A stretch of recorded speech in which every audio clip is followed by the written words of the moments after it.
और इससे जो लोकतांत्रिक परंपराएं हैं वो सजीव बनी रहती हैं जी। उनकी मान्यता बनी रहती है। और जो जैसा इन्होंने कहा कि जो फ्रिंज एलिमेंट्स हैं वो भी दूर भागते हैं। तो मेरे ख्याल से भी यही बात है कि इस बार बिल्कुल द्विपक्षीय लड़ाई थी, आमने सामने का आमने सामने के लिए। सही आपने कहा। हम चलते जमशेदपुर, वहां हमारे संवाददाता राजेश लाल दास जो हैं वो हमसे जुड़ चुके हैं और हम जानते हैं कि आखिर जमशेदपुर में एक बढ़त जो है विद्युत बरन महतो ने बहुत निर्णायक बढ़त बना ली थी, अभी वहां क्या स्थिति है? राजेश जी, आप हमारी आवाज सुन रहे हैं? 9 चरण की समाप्ति के बाद अभी विद्युत बरन महतो 1.5 लाख से अधिक मतों से आगे चल रहे हैं और जीत सुनिश्चित है उनकी। इसमें सबसे बड़ी बात हम आपको ये बताएंगे कि आज तक जमशेदपुर लौ नगरी का यह रिकॉर्ड रहा है कि कोई भी सांसद 2 बार से ज्यादा लगातार तीसरी बार नहीं जीत पाया है।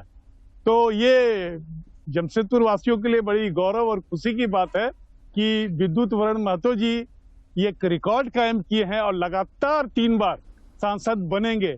और हमारे जो कार्यकर्ता बीजेपी के देख रहे हैं हम, वहां पर काफी उत्साह है, लोग नाच गा रहे हैं। अभी से ही जश्न मनना शुरू हो गया। अभी से क्या कहें, पिछले 2 घंटे से लोग प्रधानमंत्री जी मोदी जी के कटआउट को लेके झूम रहे, नाच रहे हैं और पटाखा भी चल रहा है, पटाखे भी फोड़ रहे हैं। काफी उत्साह लोगों में है। लेकिन चूंकि मतगणना की प्रक्रिया कुछ धीमी चल रही है, जैसा हम लोग उम्मीद कर रहे थे कि 4-5 बजे तक अंतिम घोषणा हो जाएगी, लेकिन ये लगता है कि थोड़ा सा और लंबा खींचेगा। लेकिन जीत सुनिश्चित हो गई है सर।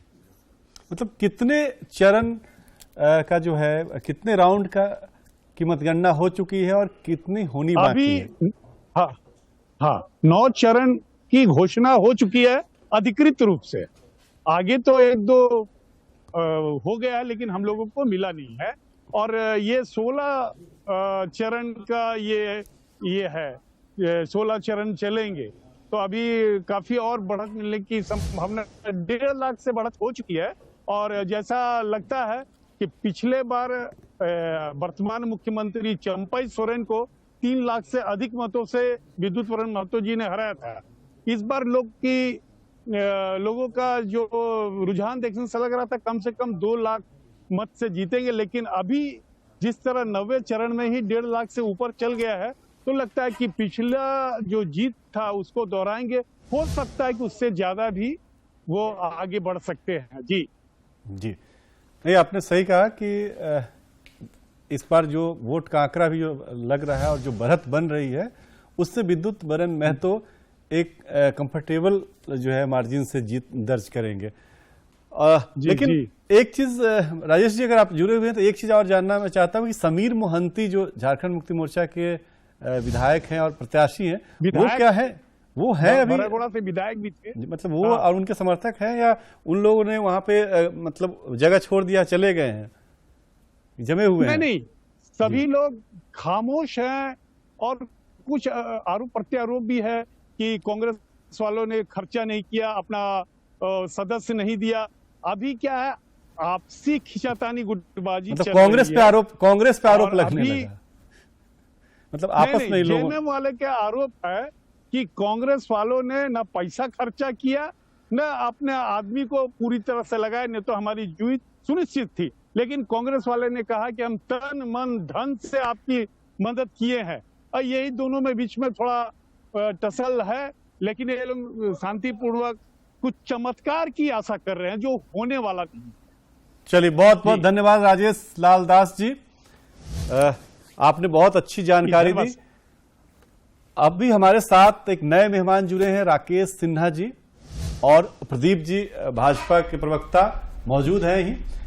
हम लेंगे एक ब्रेक मतलब लेंगे, और आपको जो झारखंड के 14 लोकसभा क्षेत्रों में अभी क्या अपडेट है, किस तरह से जो है कौन सा उम्मीदवार कहां से कितने वोटों से आगे है, वो आपको दिखाएंगे।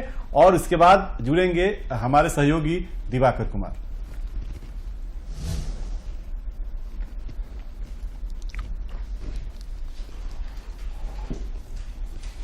थक गए आपका?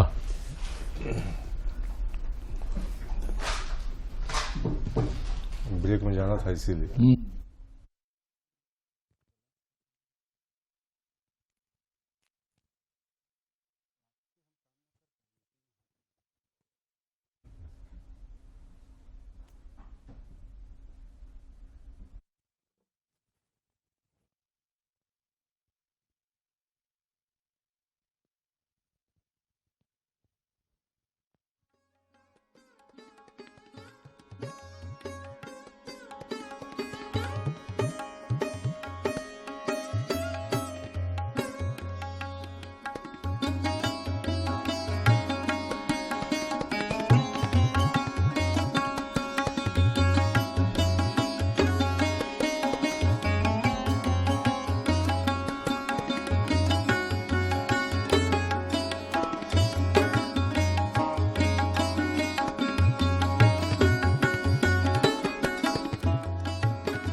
दूरदर्शन झारखंड का मेगा शो जनादेश 2024 लगातार जारी है। सुबह से ही आपको हम दिखा रहे हैं कि किस तरीके से देश भर के रुझान आ रहे हैं और साथ ही साथ झारखंड में किसकी जय और पराजय होने वाली है। तमाम अपडेट के साथ साथ स्टूडियो में मौजूद हमारे पैनल लगातार आपको उसका विश्लेषण भी कर रहे हैं कि आखिर झारखंड में जो ये रुझान आ रहा है, देश में जो ये रुझान निकल कर आ रहा है, इसके पीछे की क्या वजह है। क्या एनडीए गठबंधन ने जो विकास का पिछले 10 वर्षों में जो मॉडल तैयार किया था उससे जनता कन्विंस नहीं हुई, या फिर जो इंडिया गठबंधन है उसके जो मुद्दे थे उस पर ज्यादा हावी हो गए। इन तमाम पहलुओं पर लगातार हम चर्चा भी कर रहे हैं और समझने की कोशिश भी कर रहे हैं कि जनता ने जो ये जनादेश दिया है, जिसके रुझान निकल कर सामने आ रहे हैं, उसके पीछे की क्या वजह रही है और किस तरीके से जनता ने ये जनादेश दिया है। हमारे साथ स्टूडियो में फिलहाल दो खास मेहमान हैं। प्रदीप सिन्हा जी भारतीय जनता पार्टी से हैं, आपका बहुत बहुत स्वागत है, और राकेश सिन्हा जी कांग्रेस से हैं। तो दोनों से हम पहले समझने की कोशिश करेंगे और साथ ही साथ जो झारखंड में काउंटिंग चल रही है 14 संसदीय क्षेत्रों की, वहां पर हमारे संवाददाता लगातार सुबह से डटे हुए हैं और वो पल पल की जानकारी हमारे साथ साझा कर रहे हैं। जिस तरीके का रुझान और आंकड़ा निकलकर सामने आया है, प्रदीप जी पहला कमेंट आपसे, किस तरीके से आप क्या संतुष्ट हैं या कहीं कुछ कमी रह गई? निश्चित रूप से अभी तक के जो आंकड़े आ रहे हैं उससे तो लगता है ऐसा कि कमी रह गई, क्योंकि 10 सीटों पर आगे चल रहे हैं, 4 पर पीछे हैं। तो हमारी तैयारी तो थी, अपने कार्यकर्ताओं के साथ हम लोगों ने तैयारी की थी 14 की 14 जीतने की, लेकिन लगता है कि 2-3 सीटों का नुकसान होने जा रहा है, क्योंकि पिछली दफा हम 12 में थे, तो अगर 10 अभी दिखा रहा है तो निश्चित रूप से हमारे लिए चिंता का विषय है कि आखिर कहाँ चूक हो गई, क्योंकि हमारी तैयारी उस स्तर की थी। ऐसा लग रहा था कि 12 से 14 जाने में कोई बहुत मुश्किल काम नहीं है, लेकिन अगर मतदाता को ऐसा लगा कि हमारे मुद्दे जो हैं उनको आकर्षित नहीं कर रहे हैं या फिर हमारा काम उनको प्रभावित नहीं कर रहा है, तो मतदाताओं का फैसला जो है स्वीकार्य है। लेकिन अभी चूंकि काफी राउंड की काउंटिंग बाकी है, तो एक बार जब फाइनल रिजल्ट आ जाए तो मैं समझता हूं कि टिप्पणी करना आसान होगा और अभी कुछ बोल जाना थोड़ी जल्दबाजी होगी। प्रदीप जी ठीक है, आप लगातार कह रहे हैं कि कुछ न कुछ इश्यूज और मुद्दे रहे जिस पर मंत्री होगा। राकेश जी क्या आपको लग रहा है कि कांग्रेस या जेएमएम गठबंधन, जो लगातार आप दावे कर रहे थे कि 14 में नहीं तो कम से कम 12 सीट तो हम जीतेंगे, कुछ कमी आपकी तरफ से भी रही है, अपनी बात को जनता के बीच लेकर नहीं जा पाए? नहीं, देखिए स्वाभाविक तौर पे जो हम लोगों का एक आकलन था कि इस राज्य में हम कम से कम 10 से 12 सीटों तक हम जाएंगे।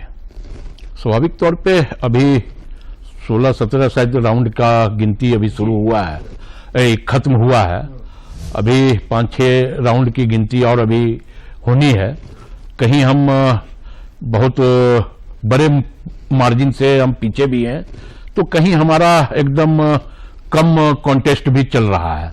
तो स्वाभाविक तौर पे जब अंतिम परिणाम आएंगे तो हम ये तो नहीं कह सकते कि हम उस आंकड़े को छू पाएंगे, लेकिन हमारे लिए वस्तु स्थिति बहुत ही बेहतर होगा झारखंड में।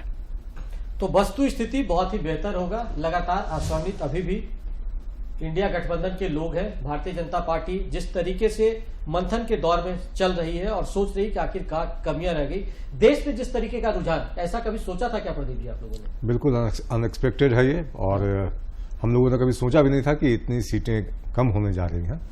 और निश्चित रूप से जनता अब कौन सा फैसला लेती है ये तो जनता के विवेक पर निर्भर करता है, लेकिन मैं समझता हूं कि हम लोगों ने विगत 10 वर्षों में बढ़िया काम किया। लेकिन एक बात स्पष्ट रूप से बोलना चाहूंगा कि जो आप वोट के बंटवारे की बात कह रहे थे, तो अभी के जो आंकड़े आ रहे हैं उससे स्पष्ट लग रहा है कि इंडिया अलायंस को, जिसकी एक तो तैयारी नहीं थी, ना इनका कोई नेता था, ना इनकी कोई नीति थी, उसके बावजूद अगर वोट का सीधा सीधा बंटवारा आपको दिख रहा है तो आप कह सकते हैं कि समाज का एक तबका, जिसको ये अपीजमेंट की पॉलिसी बोलते हैं, मुसलमानों को ये साथ लेकर चलने की कोशिश करते हैं, बिल्कुल अंधभक्त होकर इनके पक्ष में मतदान किया कि बगैर ये जाने कि उनका नेता कौन होगा, उनकी नीति क्या होगी, अगले 5 वर्षों में क्या इनका रोड मैप होगा, मतलब कुछ नहीं था। मतलब था नरेंद्र मोदी को हटाना। तो ये जो मुद्दे हैं, मैं समझता हूं कि जब प्रधानमंत्री जी ने सबका साथ सबका विकास का मॉडल सामने रखा तो हमने किसी से जाति नहीं पूछी, ना किसी से धर्म पूछा। प्रधानमंत्री आवास दिया तो सबको दिया, उज्ज्वला का लाभ दिया तो सबको दिया, आयुष्मान सबको दिया। उसके बावजूद भी लगता है ना, ठीक है, आप ये तमाम तरह की बातें कह रहे हैं, सबका साथ सबका विकास, वो नारा आपने दिया, लेकिन लगता है जो आप लगातार बात कर रहे हैं कि जो हमारे दूसरे पक्ष के लोग थे, जो अपोजिशन के लोग थे, उनकी तुष्टीकरण की नीति काम आ गई और आप पिछड़ गए। देखिए, मैंने कहा आपको कि मुसलमानों को ऐसा लगने लगा कि नहीं, भारतीय जनता पार्टी के रहते जो हमको स्पेशल स्टेटस मिलता था। आप देखिए, अब तो मैं खुल के, हमारे प्रवक्ता लोग भी या अन्य भी मुसलमान शब्द बोल लेते हैं, नहीं तो विशेष संप्रदाय बोला जाता था जी। विशेष मतलब क्या, उनको इस तरह से ट्रीट किया जाता था, इसलिए वो अपने आप को विशेष समझते थे। तो वो ट्रीटमेंट बंद हो गया। हम अपीजमेंट किसी का नहीं करते थे, सबका डेवलपमेंट चाहते थे। तो ये लोगों को नागवार गुजर रहा था कि नहीं, ऐसा कैसे हो सकता है, हमें तो भाई 60-70 सालों तक इसी तरह से पाला पोसा गया, हमारी नर्चरिंग इसी तरीके से हुई, और अब जाकर कहीं ना कहीं जो रोक लगाई जा रही है वो हमें बर्दाश्त नहीं है। इसलिए योजनाओं का लाभ तो सबने लिया, उसमें तो भाई भारत के नागरिक हैं, अर्हता रखते हैं तो लाभ मिलेगा, लेकिन उसके बावजूद नरेंद्र मोदी जी के प्रति और भाजपा के प्रति जो नफरत का भाव था वो आज खुलकर सामने आया है। क्या बताइए राकेश जी, ये जो लगा देखिए, ये बिल्कुल हास्यास्पद है, और जब मैं ये बातें सुनता हूं तो मुझे लगता है कि मैं कोई पैनल डिस्कशन में नहीं, बल्कि मैं कॉमेडियन कोई शो में हूं। मुसलमान, हिंदू, मटन, मछली, मंगलसूत्र, मुजरे, ये चुनावी इशू, ये तो तमाम चीजें, डिस्कशन का मुद्दा वो नहीं है। आज भी वही, आज भी अभी राकेश जी, दिवाकर जी, मैं कह रहा हूं कि आज भी ये मुद्दे हैं। वो शब्दों पे हम नहीं जाएंगे, वो चुनावी मैं इसलिए इस बात को दूरदर्शन शब्दों की गरिमा का ख्याल रखता है, बिल्कुल किस तरह के मुद्दे रहे उस पर हम रहेंगे। बट हम जो कह रहे हैं कि किस तरीके से आप अपनी बात को, लगता है कि आप कन्विंस करने में जनता के बीच गए, मैं उसी पे तो आ रहा था। मैं उसी पे आ रहा जी, उसी पे आइए। मैं ये कह रहा हूं कि शब्दों का, मर्यादाओं का ख्याल हमें है जी, देश के प्रधानमंत्री को नहीं है। अगर देश के प्रधानमंत्री को शब्द की मर्यादा का ख्याल होता तो वो मंच पे जनता के बीच मुजरा और मंगलसूत्र नहीं बोलते कि वो चुरा लेगा। तो मैं ये कह रहा हूं, मेरी दूसरी बात यह है कि देखिए 2024 में मुद्दा आधारित चुनाव हुआ है जी, और मुद्दे चाहे रीजनल हो या राष्ट्रीय हो, ठीक है, मुद्दे आधारित जब चुनाव होंगे तो स्वाभाविक तौर पे जो मुद्दे से हट करके 2 चुनाव जीते उन पर भारी पड़ेगा।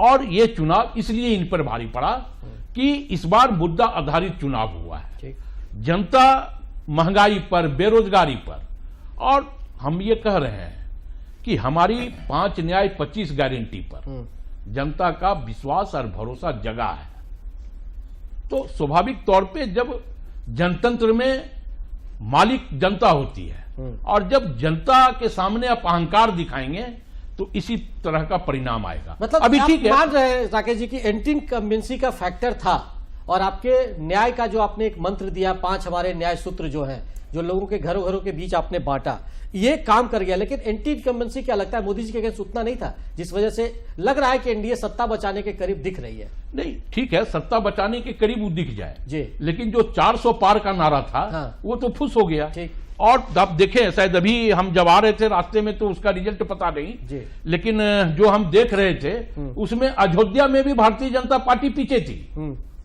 जिसका बहुत ढोल ताशा नगाड़ा बजा करके इन लोगों ने इवेंट किया था।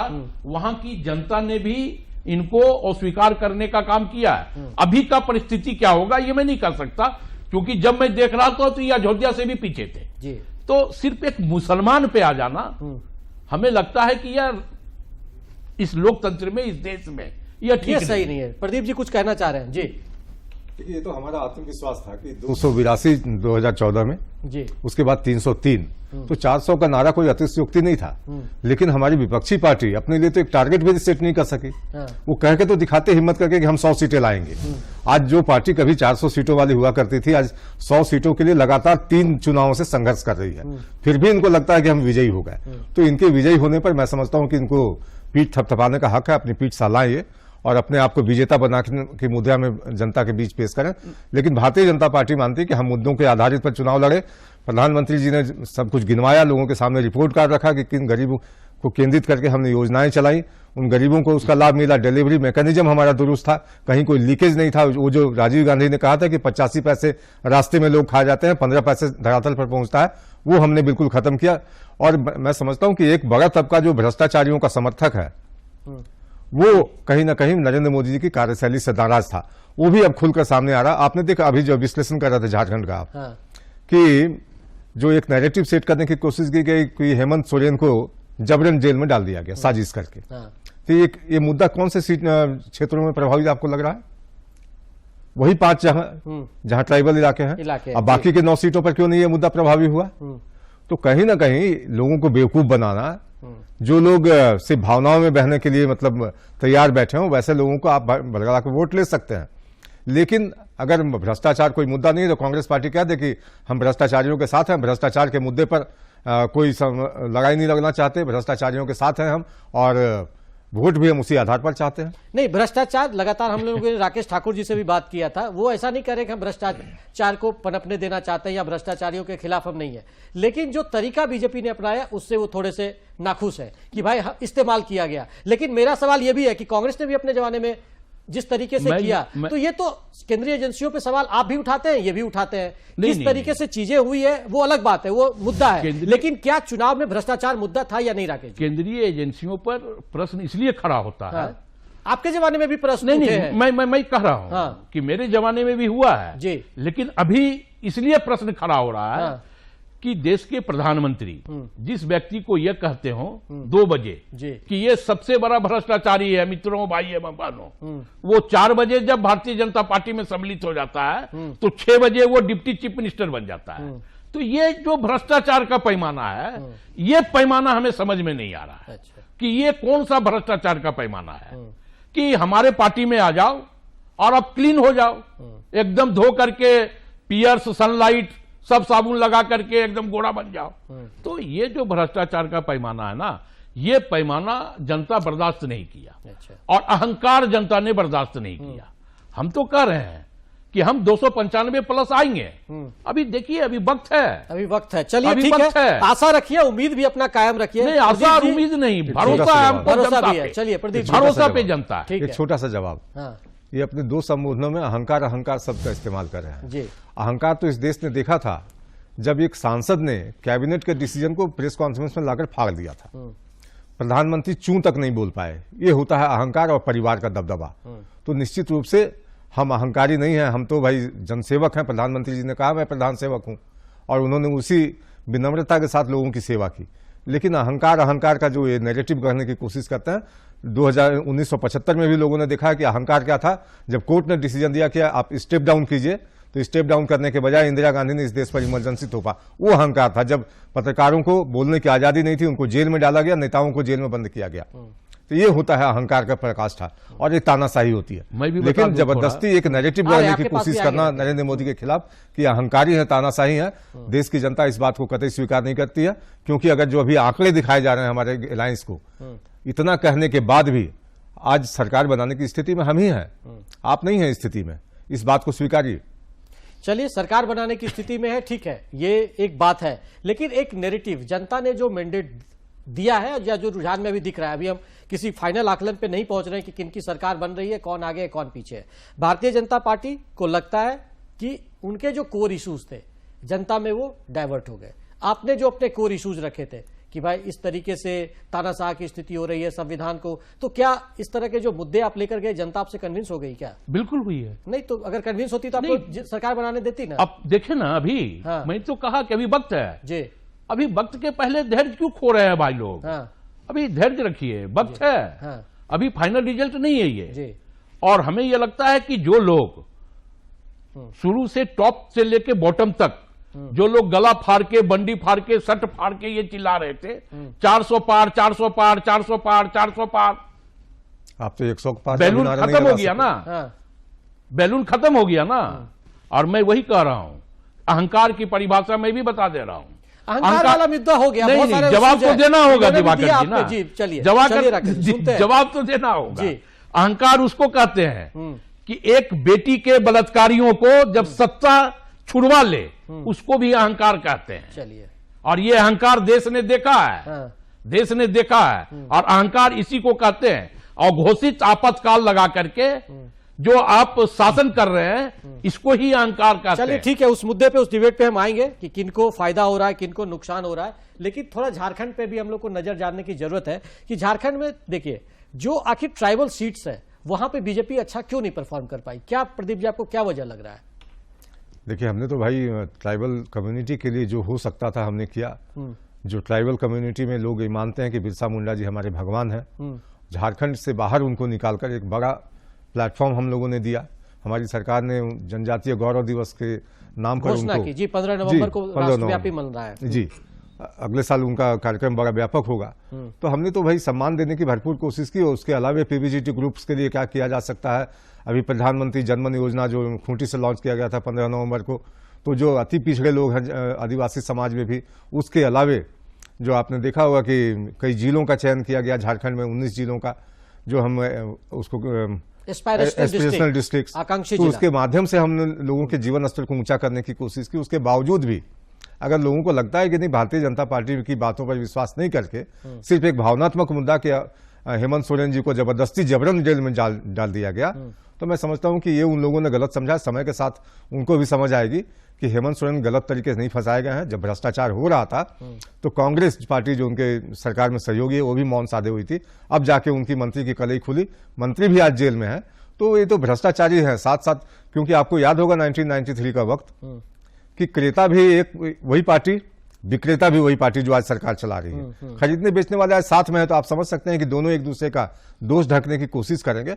लेकिन जनता को आखिरकार समझ में आएगी कि ऐसा हम लोगों ने करके भूल किया, क्योंकि भारतीय जनता पार्टी समाज के उत्थान के लिए अपने स्तर से हर प्रयास कर रही थी और हम आगे भी करेंगे। ऐसा नहीं है कि उस समाज ने वोट नहीं दिया तो हम उनके साथ कोई द्वेष का भाव रखेंगे, आगे भी हम उनके लिए अच्छा करेंगे ताकि उनको ये समझ में आए। भारतीय जनता पार्टी आदिवासियों के हित में सोचती रहेगी, काम करती रहेगी। राकेश जी, भ्रष्टाचार चुनाव में बड़ा मुद्दा था और हेमंत सोरेन के साथ जो भी हुआ, आप जिसको गलत मानते हैं, इनका कहना है कि वो भ्रष्टाचारियों के साथ केंद्रीय एजेंसियों ने अपना काम किया है और उसको बाकायदा एक जो हम कह सकते हैं सारे जो जांच के पहलू होते हैं उसके दायरे में रखकर ये काम किया गया। आपको लगता है कि आप अपनी बात लेकर गए जनता के बीच, अगर लगता है कि सारी जनता कन्विंस हो जाती झारखंड की, जो 14 सीटों पर उसके जो रुझान आते, तो आपको लगता है कि जनता के बीच आप अगर भ्रष्टाचार नहीं, हेमंत सोरेन के साथ गलत हुआ, आपके आलमगीर आलम साहब के साथ गलत हुआ, आलमगीर आलम साहब के पीए और उनके नौकर के घर से जो पैसा मिलता है, तो इस तरह की चीजें जब होती है तो जनता के बीच तो मैसेज जाता है कि भाई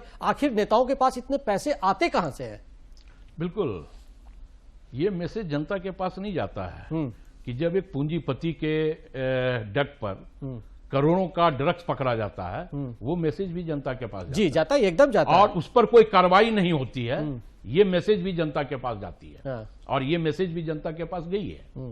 और हमें यह लगता है कि देखिए, हेमंत सोरेन जी को जेल भेजना और उसी जगह पे इसी राज्य के एक पूंजीपति जो सेना के जमीन के मामले में आरोपी, जिन पर ईडी का शिकंजा, वो 6 महीना जेल भी गए इसी मामले में, और वो देश के वित्त मंत्री से मिलते हैं, भाजपा के प्रदेश अध्यक्ष साथ में रहते हैं, और वो व्यक्ति जिन पर सेना का जमीन बेचने का आरोप है ईडी के द्वारा, वो वित्त मंत्री को बुके देता है और वित्त मंत्री उनका बुके को हंस के स्वीकार करती है, तो ईडी वित्त मंत्री के अधीन आता है।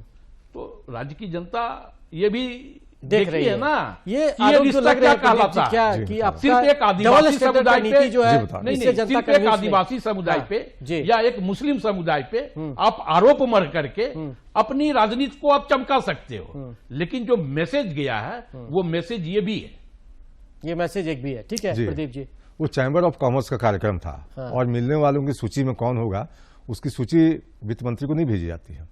कॉमर्स का कार्यक्रम का ठीक अनायास वो चले आए, बाबूलाल मरांडी जी वहां थे।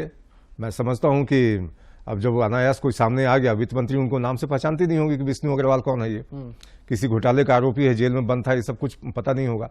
लेकिन उसके बावजूद भी मैं समझता हूं कि ऐसा नहीं होना चाहिए था, ये गलत हुआ। चैम्बर के लोगों को इसकी जिम्मेदारी लेनी चाहिए थी। जिस तरह से उन्होंने वित्त मंत्री जी को कार्यक्रम में बुलाया, उसी तरह से उनका बयान भी आना चाहिए था कि ये हमसे चूक हुई।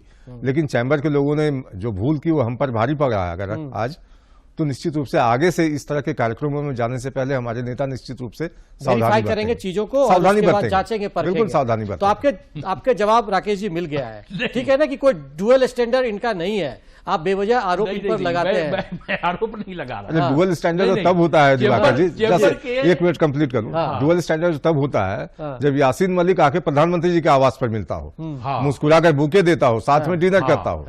आज वही यासीन मलिक जेल के शिक्षकों के पीछे तिहाड़ जेल में बंद है, जहां कांग्रेस पार्टी का मुख्यालय है, उसे बहुत कांग्रेस के ऊपर है जी, ये आरोप कांग्रेस के ऊपर है। लेकिन विष्णु अग्रवाल अगर मिलते हैं तो वो आरोप चैम्बर के ऊपर है, वो आरोप चैम्बर के ऊपर है। जिस दिन विष्णु अग्रवाल सीतारमन जी से मिले उसी दिन विपक्ष ने ये मुद्दा उठाया जी। उस वक्त भारतीय जनता पार्टी को यह समझ नहीं आई कि चैम्बर से हम बयान दिलवाएं, चैम्बर से ये बयान नहीं दिलवा पाए। तो चुनाव के बाद जब ये मुद्दा बना चुनावों में, तो आज ये बात कहना कि चैम्बर के कारण हम फंस गए, फंस तो आप बहुत कुछ के कारण गए, फंस तो आप बहुत कुछ के कारण गए हैं। आप देखिए धीरे धीरे तमाम चीजें बाहर आएगी।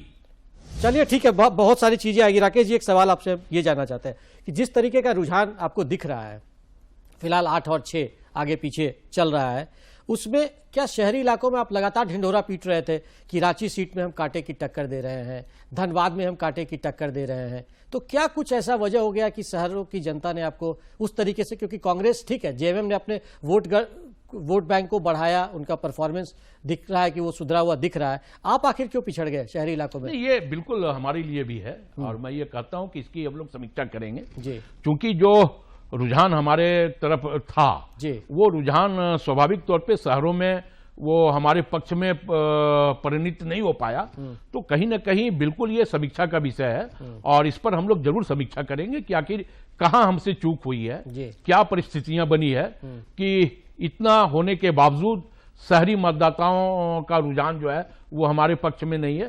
तो एक देखिए, हम लोग राजनीतिक दल के लोग हैं और स्वाभाविक तौर पे हार और जीत ये अलग चीज है, ये अलग विषय भी है, लेकिन हम हार से हम सीखते हैं और हम जीत से अहंकार में भी नहीं आते। फिर मैं अहंकार शब्द का प्रयोग कर रहा हूं, फिर ये कहेंगे, तो मैं ये कह रहा हूं कि हार और जीत ये लोकतंत्र की सबसे बड़ी खूबसूरती है, ये खूबसूरती है लोकतंत्र की। जनता बेसिकली जनता, बिल्कुल मैं वही कह रहा हूं कि लोकतंत्र में मालिक जनता है, और मालिक ने हमें किस मुद्दे पे शहरी क्षेत्र में हमें दूर किया है, ये मेरे लिए भी समझने का विषय है, ये मेरे लिए भी समीक्षा करने का विषय ठीक है। समीक्षा तो शुरू होगी दोनों पार्टियों में, इधर भी होगी उधर भी, दोनों खेमे में, सिर्फ आपके कांग्रेस में नहीं, ना ही बीजेपी में, पूरे एनडीए गठबंधन में भी होगा और इंडिया गठबंधन अपनी बात कर रहा हूं। हाँ, नहीं सब जगह होगा, नहीं सब जगह होगा, क्योंकि जो परफॉर्मेंस, जैसा प्रदीप जी लगातार भी बोल रहे हैं ना कि हमारी जो उम्मीद थी, वो उम्मीद जो हम 400, ठीक है, हमने एक ट्रेंड सेट किया, हमने रखा, एक्सपेक्टेशन कौन नहीं रखता है, महत्वाकांक्षा किसकी नहीं होती, तो उन्होंने अपनी महत्वाकांक्षाएं रखी कि हमारे देश, हमने जिस तरीके से काम किया है और 10 सालों में जिस तरीके से हमने काम किया, जनता हमको मैंडेट देती, उस आधार पे गए। हालांकि आशानुरूप परिणाम अभी नहीं दिख रहे हैं। तो प्रदीप जी को लगता है कि वो समीक्षा का एक विषय हो सकता है, लेकिन निश्चित तौर पर जो आप देखिए रांची लोकसभा के अंतर्गत ईचागढ़ भी आता है, सिल्ली भी आता है। वहाँ अभी काउंटिंग अगर पूरा हो जाए तो मैं पूरे विश्वास के साथ कह सकता हूँ कि ईचागढ़ में भी हमारी पार्टी लीड करेगी, सिल्ली में भी करेगी। इसलिए ग्रामीण क्षेत्र में हमारे पक्ष में मतदाता नहीं है, ऐसा नहीं कहा जा सकता। ठीक है, कुछ इलाकों में हम पीछे रहे होंगे। और आपको मैंने बताया कि अगर खूंटी की बात आप करना चाहेंगे ना दिवाकर जी, अगर आप खूंटी की बात करना चाहेंगे तो खूंटी में आप देखें सिमडेगा में हम पिछड़ते हैं जी, कोलेबिरा, तोरपा और खूंटी, जी, इन 4 इलाकों में हम पिछड़ते हैं। क्यों पिछड़ते हैं? क्योंकि वो ईसाई बहुल क्षेत्र है और ईसाई बहुल क्षेत्र में एक पहले से माइंडसेट है, आप लाख काम कर लें उनके लिए, आप पोप से मिल लें या उनके धर्मगुरुओं से मिल लें, उससे कुछ नहीं होने वाला। वो एक उनका माइंडसेट है कि बीजेपी से एक दूरी बनाकर रखना है, बीजेपी को सत्ता के करीब नहीं आने देना है। तो एक फैक्टर होता है। फिर आप जैसे ही खूंटी के खरसावां जाएंगे या तमाग जाएंगे तो वो खाई पड़ जाती है और हम जीत के करीब हो जाते हैं। तो कहीं ना कहीं एक दूरी है कुछ समाज के लोगों के बीच। और मैं समझता हूं, बहुत साफगोई से मैं कहना चाहता हूं कि सबका साथ सबका विकास कहने के बावजूद भी उस खाई को नहीं पाटा जा सका, क्योंकि हमारे जो मतदाता वर्ग थे उनको ऐसा लगने लगा कि वे सबका साथ सबका विकास के चक्कर में अपने लोग कहीं पीछे न छूट जाएं, और जिनको हम अपना बनाना चाहते हैं वो तो एक आदतन हमसे दूर रहने वाले लोग हैं, हमारे साथ आ नहीं सकते। आप कोशिश कर लीजिए कुछ भी, लेकिन वो नहीं आने जा रहे हैं। तो कहीं ना कहीं इन चीजों पर भी मैं समझता हूं कि एक बार हमारे नेता जरूर पुनर्विचार करेंगे कि हमारा जो कोर वोट बैंक है उसको अपने पक्ष में बनाए रखना ये काफी आवश्यक है, क्योंकि वहीं से हमें मजबूती मिलती है। ठीक है, चूंकि हम सत्ता में हैं तो सत्ता में हम द्वेष भाव किसी के साथ नहीं रख सकते, सबके लिए काम करेंगे और उस काम के माध्यम से हम सबको सर्विस भी करते हैं, उसका लाभ भी सबको मिले, ये लक्ष्य भी होता है। उसमें कुछ लोग आ जाएं अपने साथ तो स्वागत है, अब जो नहीं आना चाहते उनके लिए कुछ नहीं कहा जा सकता। चलिए, भारतीय जनता पार्टी सबका साथ सबका विकास की नीति पर काम करती है। हालांकि वो नीति इस बार चुनाव में उस तरीके से सफल होती नहीं दिख रही है। राकेश सिन्हा जी हमारे साथ है। कांग्रेस ने भी लगातार, ठीक है, इंडिया गठबंधन ने बेहतर प्रदर्शन किया, लेकिन जो राष्ट्रीय पार्टी कांग्रेस है उसका प्रदर्शन जितना सुधरना चाहिए वो सुधरता हुआ दिख नहीं रहा है। अभी भी आप लगभग ट्रेंड में 90-95 के आसपास सीटों पर आगे चल रहे हैं। तो क्या तिहाई का आंकड़ा पहुंचेगा कि नहीं कांग्रेस? देखेंगे, आप देखिएगा कि अभी इसलिए मैं कह रहा हूं कि बीच में जब 7 राउंड 8 राउंड 10 राउंड की जब गिनती शुरू हो रही थी तो हम 100 तक भी पहुंचे थे, 100 से पार भी गए थे जी। तो इसलिए मैं कह रहा हूं अभी कि अभी परिणाम आने दीजिए, हम बिल्कुल सम्मानजनक स्थिति में रहेंगे। और जो हम लोगों ने कहा है कि 295 प्लस इंडिया अलायंस, तो हमें लगता है कि जनता हमें उस मुकाम तक जरूर पहुंचाएगी। तो जनता उस मुकाम तक इन्हें जरूर पहुंचाएगी और उस पर लगातार दोनों की निगाहें टिकी हुई है। हालांकि लगभग 4:30 बज चुके हैं, लेकिन अभी भी तस्वीर और जो कांटे का टक्कर है, क्योंकि इस बार लोकसभा चुनाव में ये देखने को मिल रहा है कि जो दोनों प्रत्याशियों के बीच का जो गैप है वो काफी इस बार कम दिख रहा है। तो इसलिए अभी भी कहा जा रहा है कि अगले 1-8 घंटे में कुछ सीटों पर जो फेरबदल है वो भी देखने को मिल सकता है। हमारे स्टूडियो में और पीसीआर में हमारे दोनों जो वरिष्ठ सहयोगी मौजूद हैं, हम चाहेंगे कि हमारे वरिष्ठ सहयोगी थोड़ा ग्राफिक्स के जरिए हमको दिखाएं कि किस तरीके का रुझान वहां पर दिख रहा है और वहां पर किस तरीके का एक ट्रेंड दिख रहा है झारखंड की सभी सीटों पर और देश की सीटों पर। हम चाहेंगे कि थोड़ा कैमरा भी शिफ्ट करें ताकि हम ग्राफिक्स को अच्छे से अपने दर्शकों को दिखा सके। तो उसके जरिए फिलहाल हमारे सामने जो गुड्डा की तस्वीर आ रही है उसके मुताबिक हम ये बताने की कोशिश करें, दुमका में नलिन सोरेन झारखंड मुक्ति मोर्चा के 9,360 मतों से आगे चल रहे हैं। तो ये एक हम कह सकते हैं कि इंडी गठबंधन के लिए खुशखबरी अभी 4:30 बजे के आसपास फिर से आई है।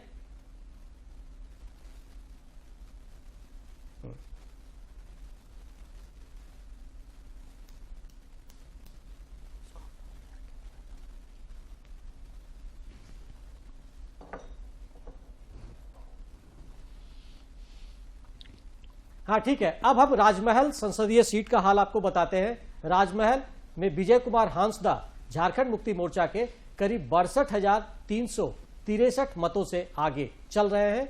तो इस तरह का रुझान जो हम एक लगातार बात कर रहे हैं कि जो संथाल की सीटें हैं, संथाल की सीट पर जो लगातार दावेदारी, और हम जमशेदपुर कोल्हान की बात करते हैं, विद्युत बरन महतो भारतीय जनता पार्टी के 1,82,633 73 मतों से आगे चल रहा है। तो इस जगह की सीट को हम कह सकते हैं कि भारतीय जनता पार्टी अब यहां ऑलमोस्ट जीत की स्थिति में पहुंच गई है। धनबाद में उसी तरीके से दुल्लू महतो भारतीय जनता पार्टी के 1,12,155 मतों से आगे चल रहा है। तो इन सीटों पर जो आंकड़ा लगातार इतना बढ़ गया है, तो हम कह सकते हैं कि ये जो शहरी इलाके की सीट हो, चाहे धनबाद हो, जमशेदपुर हो, जिसे भारतीय जनता पार्टी का गढ़ भी माना जाता है, वहां पर अब ये लगभग जीत के करीब पहुंच गए हैं। गिरिडीह में चंद्रप्रकाश चौधरी आसू पार्टी, जो एनडीए की गठबंधन की सहयोगी है, यहां पर वो भी करीब 71,000 मतों से आगे चल रहे हैं। तो ये सीट पे भी जो हार और जीत का आंकड़ा है, वो भी लगभग गैप अब बढ़ता जा रहा है। उसी तरीके से हजारीबाग में मनीष जायसवाल भारतीय जनता पार्टी के 1,51,221 मतों से आगे चल रहे हैं। तो जो रुझान हमारे सामने आ रहे हैं और मतों का जो आंकड़ा अब गैप बढ़ता हुआ दिख रहा है, उससे साफ हो गया है कि भारतीय जनता पार्टी जो हजारीबाग की सीट है, जमशेदपुर की सीट है, विष्णुदयाल राम देखिए ये पलामू में करीब 2,48,896 मतों से आगे है। अब इस तरह के अंतर को पाटना, जो विपक्षी उम्मीदवार है, उनके लिए मुश्किल नजर आ रहा है। तो आप कह सकते हैं कि पलामू की सीट, जमशेदपुर की सीट, खूंटी में कालीचरण मुंडा कांग्रेस के करीब 1,23,710 मतों से आगे चल रहे हैं। यह सीट भी ऑलमोस्ट हम कह सकते हैं कि तस्वीर साफ हो गई है। यहां पर अर्जुन मुंडा लगभग कह सकते हैं कि हार के करीब पहुंच गए हैं, और कालीचरण मुंडा जो पिछले बार करीब 1000 मतों से हारे थे, 1400 मतों से, इस बार एक बड़े विजय की ओर अग्रसर होते हुए दिख रहे हैं। उसी तरीके से सिबू में जोवा मांझी झारखंड मुक्ति मोर्चा की, वो विधायक भी रही हैं और हेमंत सरकार में मंत्री भी रही हैं। इस बार उनको यहां से सांसद का टिकट दिया गया था झारखंड मुक्ति मोर्चा के कोटों से, और वो 1,12,804 मतों से आगे चल रही हैं। तो ये गैप भी जो है वो लग रहा है कि यहां पर भारतीय जनता पार्टी ने जो दाव खेला था वो उल्टा पड़ गया है। लोहरदगा में सुखदेव भगत करीब 76,662 मतों से आगे है। ये गैप भी बहुत जो है वो ज्यादा निकल गया है, क्योंकि यहां पर पिछले 3 चुनाव के अगर आंकड़े हम देखें तो लगभग 10,000 12,000 से ये फासला होता रहा है। और इस बार बोला गया था कि चमरा लिंडा फैक्टर यहां पर काम करेगा, लेकिन वो फैक्टर नजर नहीं आया। कोडरमा में अन्नपूर्णा देवी भारतीय जनता पार्टी की 1,74,172 मतों से आगे है। तो इनके भी लगभग जीत की जो अब संभावना है वो हम कह सकते हैं कि 90% से ऊपर हो गई है, क्योंकि ये आंकड़ा बहुत गैप जो है वो बहुत ज्यादा हो गया है। तो अब बहुत ज्यादा इसमें उलटफेर होने की उम्मीद नहीं दिख रही है। उसी तरीके से चतरा में कालीचरण सिंह भारतीय जनता पार्टी के करीब 90,000 मतों से आगे चल रहे हैं।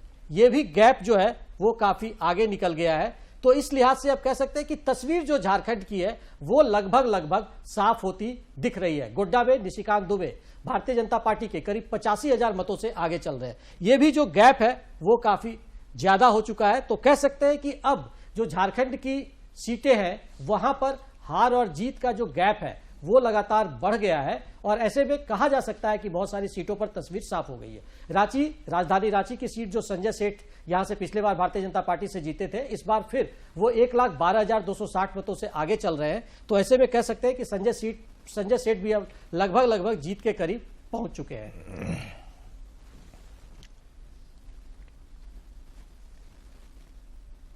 तो ये सारी तस्वीरें थी, हमने अपडेट आपको दिखाया, ग्राफिक्स के जरिए समझाने की भी कोशिश की कि लगभग जिसकी बात राकेश सिन्हा कह रहे हैं कि नहीं अभी तस्वीर थोड़ा देर और आकलन हमको करना है, थोड़ी देर और हम वेट करते हैं। क्या राकेश जी, तस्वीर अब तो लगता है कि क्लियर है? झारखंड की तस्वीर जिस तरीके से हम देश में भी जाएंगे, और लगभग क्योंकि 4-5 बजे आते लगभग तस्वीर साफ हो जाती है, तो अब लग रहा है कि आप रेस से थोड़े बाहर हो रहे हैं। नहीं, मैं इसलिए अभी कहा कि इसलिए मैंने कह रहा हूं ना कि शहरी क्षेत्र जो है वो शहरी क्षेत्र में हमको समीक्षा करना है जी। ये मैं पहले ही कह चुका है इस बात को कि शहरी क्षेत्र के वोटर क्यों हमसे कनेक्ट नहीं हो पाए, ये हमारे लिए समीक्षा का विषय है। क्योंकि हम लोग जितना शहरी क्षेत्रों में जितना प्रचार किया, जितना पब्लिक से कनेक्ट किया है, तो स्वाभाविक तौर पे वो परिणाम हमको नहीं दिख रहा है। तो इसलिए मैंने पूर्व में ही कह दिया आपका ये ग्राफिक्स दिखाने के पहले ही कि हमें समीक्षा करने की आवश्यकता है कि शहरी क्षेत्रों में आखिर क्या हमसे चूक हुई है, किन परिस्थितियों में हमसे चूक हुई है। तो ये तमाम चीजें हैं और हमें लगता है कि इसकी समीक्षा होगी जी, हम करेंगे।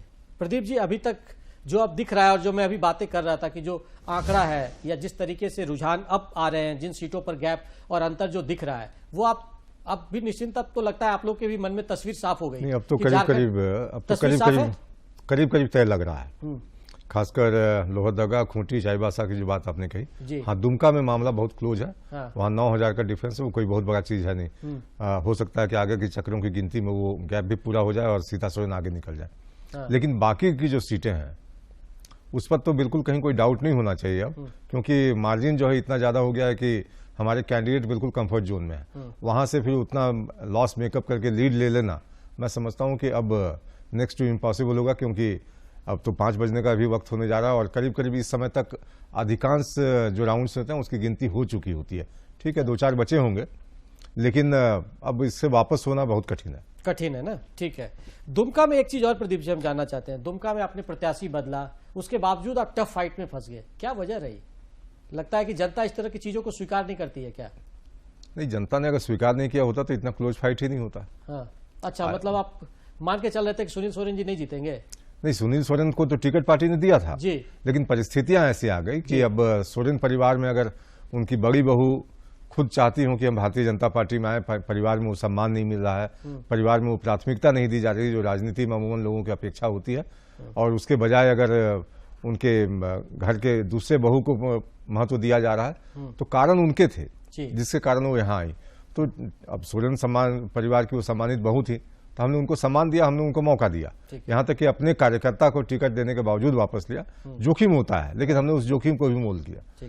उसके बावजूद अगर जनता अगर फैसला करती है हमारे साथ तो ठीक है, नहीं भी करती है तो निश्चित रूप से ये बहुत ही क्लोज फाइट देने में हम सफल हुए।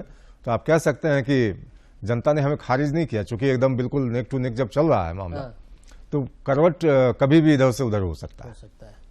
क्या दुमका जैसे सीट पे राकेश जी आपको लगता है कि हेमंत सोरेन फैक्टर ज्यादा रंग ला दिया? नहीं, देखिए दुमका सीट पे सिर्फ हेमंत सोरेन फैक्टर नहीं, बल्कि हम ये कह सकते हैं कि दुमका का सीट झारखंड मुक्ति मोर्चा का एक बहुत बड़ा गढ़ है। और वहाँ जब ग्रामीण इलाकों में आप जाएंगे तो स्वाभाविक तौर पे ग्रामीण इलाकों में आज भी उनके दिलों में तीर धनुष जो है बसता है। चलिए, तो उसका यह परिणाम है, ये सही है। लेकिन आप देखेंगे कि सीता सोरेन जी टफ फाइट में तो है, नेक टू नेक फाइट में है, लेकिन अंतोगत्वा नलिन सोरेन जी की जीत जो है वो दुमका में तय है। चलिए, हजारीबाग पे भी आपसे कमेंट लेते हैं राकेश जी। क्या हजारीबाग में आप बहुत दावे कर रहे थे कि ना मनीष जायसवाल तो जाएंगे ही, जिस तरीके से बीजेपी ने अपने कैंडिडेट अपने सिटिंग एमपी के साथ धोखा कर दिया, इस तरह के भी नहीं दावे तो देखिए, बिल्कुल मैं कहता हूं कि दावे तो हम आज भी बनारस में कर रहे हैं कि आप भी तोड़ के लाए बीजेपी से। मैं वही कह रहा हूं कि देश के प्रधानमंत्री आ रहे हैं। दावे तो होते ही है। मैं इसलिए कहा कि ये लोकतंत्र है और लोकतंत्र में जनता मालिक होती है। मैं तो ये बात को कह रहा हूं कि कहां हमसे जो शहरी इलाका है वहां हम पिछड़े हैं जी, और शहरी इलाका में हमारा पिछड़ने का क्या कारण है, यह बिल्कुल हमारे लिए भी एक शोक का विषय है। और हम बिल्कुल इसकी समीक्षा करेंगे कि आखिर शहरी इलाकों से हम क्यों पिछड़ रहे हैं। तो कहीं ना कहीं हमें लगता है कि हम कनेक्ट होने में कहीं चूक हुआ है हमारा। जनता के साथ हम जिस रूप से कनेक्ट होना चाहिए था उस रूप से हम कनेक्ट नहीं हो पाए, या कोई अन्य कारण है, तो स्वाभाविक तौर पे उन कारणों की हम समीक्षा करेंगे। चलिए, कारणों की समीक्षा करेंगे। लेकिन लगातार ये लगता रहा, ये भी आरोप लगा आप लोगों पे, या कह सकते हैं कि दोनों के बीच जो आप लोगों ने गठबंधन बनाया, गठबंधन तो बन गया लेकिन मन बंधन और चीजें नहीं हुई। इसका भी परिणाम कुछ लगता है कि या अगर अच्छे से आप लोग लड़ते तो शायद और बेहतर परिणाम करते आप? नहीं, देखिए लड़ना जनता लड़ती है चुनाव, हम अपनी बात जनता तक पहुंचाते हैं और हमने अपनी बातों को 5 न्याय 25 गारंटी को हम पूरी मजबूती के साथ जनता के बीच लेकर के जाने का काम किए हैं। और स्वाभाविक तौर पे इसलिए मैं कह रहा हूं कि जनतंत्र में जनता मालिक होती है और जनता ने उसका रिटर्न भी हमको देने का काम किया। ऐसा नहीं है कि जनता ने हमको उसका रिटर्न नहीं दिया है, तो जनता रिटर्न दे भी रही है हमें। तो स्वाभाविक तौर पे जब हम जाते हैं जनता के बीच, जनता से कनेक्ट करते हैं, तमाम मुद्दों पर जब हम बात करते हैं तो स्वाभाविक तौर पे उसका रिजल्ट मिलता है। चलिए ठीक है, उसका रिजल्ट मिलता है। प्रदीप जी, जिस तरीके का रुझान अब आपको अगली रणनीति के तौर पर आप लोग क्या सोच रहे हैं, क्योंकि तुरंत ही झारखंड में विधानसभा चुनाव भी होने हैं? देखिए, अभी पूरा परिणाम आने दीजिए, फिर हमारे जो वरिष्ठ नेता हैं वो बैठेंगे, कहाँ नुकसान हुआ, कहाँ नफा हुआ, सारी चीजों का आकलन किया जाएगा। अभी स्टूडियो में बैठ के हम ये नहीं कह सकते कि हमारी अगली रणनीति क्या होगी, क्योंकि अभी पूरे परिणाम भी नहीं आए, पूरे देश के भर के परिणाम आ जाए, उसके बाद आप जानते हैं कि सरकार गठन की प्रक्रिया है, वो सारी चीजें हो जाएंगी। उसके बाद मैं समझता हूं कि एक स्पष्ट दृष्टिकोण सामने आ जाएगा कि हमें आगे अपने 6 महीने का रोड मैप हमारे लिए क्या होगा, क्योंकि विधानसभा चुनाव की भी तैयारियां शुरू करनी है। लेकिन ये जो 5 न्याय और 25 गारंटी की बात कर रहे हैं, अब तो इनको ये इतना तो पता हो गया होगा कि सरकार इनकी बनने नहीं जा रही दिल्ली में, ये रहेंगे विपक्ष में ही।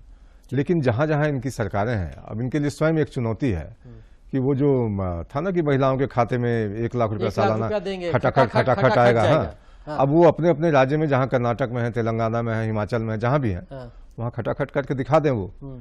लेकिन ये खटाखट वाला सिस्टम जो इनको भरोसा दिलाता है कि हम भेज देंगे 8,500 का 8,500 पहुंच जाएगा, ये पिछले 10 वर्षों में जो डिजिटल पेमेंट को हमने बढ़ावा दिया है उसके बूते होगा, जहां कोई लीकेज नहीं होगा, 85 पैसे कोई खा नहीं जाएगा, पूरा का पूरा पैसा लाभार्थी को पहुंचेगा। चलिए ठीक है, किस तरीके से चीजें आगे बढ़ेगी वो तस्वीर तो साफ हो जाएगी। लेकिन क्या आपको लगता है कि देश में जिस तरीके से आपने परफॉर्म किया, बिहार में, उत्तर प्रदेश में या दूसरे राज्यों में, साउथ में, कांग्रेस उम्मीद लेकर चल रही थी कि इससे बेहतर प्रदर्शन करेंगे, या आपको अभी भी लग रहा है कि हमने उतना प्रदर्शन अच्छा नहीं किया जितना हमारा एक्सपेक्टेशन था? नहीं, बिल्कुल, देखिए, मैं जनता के मतों पर कभी हम लोग प्रश्न खड़ा नहीं करते, क्योंकि मैं बार बार इस बात को कह रहा हूं कि जनतंत्र में मालिक जनता होती है, और मालिक ने जो मैंडेट देने का काम किया है, या मालिक के द्वारा जो हमें जनादेश मिला है, हम हर जनादेश को स्वीकार करने के लिए तैयार हैं। लेकिन मैं इतना जरूर कहूंगा कि जो एग्जिट पोल तमाम चैनलों में दिखे जी, वो सारे एग्जिट पोल की धज्जियां जनतंत्र में जनता की मालिक ने निकाल दिया। मैं ये भी कह रहा हूं। तो स्वाभाविक तौर पे अभी आप देखें, इसलिए मैं बार बार इस बात को कह रहा हूं कि अभी परिणाम आने बाकी है, अभी बढ़त है। कहीं हम 14 राउंड में बढ़ रहे हैं, कहीं ये 15 राउंड में बढ़े हुए हैं, 16 राउंड में बढ़े हुए हैं। तो अभी कुल मिलाकर के पहले परिणाम आ जाने दीजिए। जब परिणाम आ जाएंगे, टोटल सीटों की पूरा चलचित्र सामने आ जाएगा, फिर हम जो है इस बात को कह सकते हैं। दूसरी प्रश्न मैं ये भी कह रहा हूं कि खटाखट की बात तो इन्होंने कर दी। 2 करोड़ प्रत्येक वर्ष युवाओं को नौकरी, भाइयों एवं बहनों, मित्रों, क्या हुआ उसका? 10 सालों में 1 करोड़ भी रोजगार नहीं दे, नौकरी पे प्रदीप जी भी उंगली उठा रहे हैं, बताइए। नहीं प्रदीप जी, 1 करोड़ भी रोजगार नहीं दे पाए 10 सालों में। 60 का 50 का पेट्रोल डीजल 100 के पार हो गया। बहुत है महंगाई की मार, अब की बार ... सरकार, ये नारा था ना जी। तो देखिए, मैं ये कह रहा हूं कि अगर आप किसी दूसरे के ऊपर उंगली उठा रहे हो, तो आपको स्वयं देखना है कि आपके ऊपर भी 3 उंगलियां उठ रही है, और बहुत भारी उंगलियां उठ रही है। ठीक है, आप रुझान में पूरा एनडीए सत्ता के करीब है, आप सिंहासन कुर्सी भी बनवा लो, ऑर्डर दे दो, ये अलग बात है।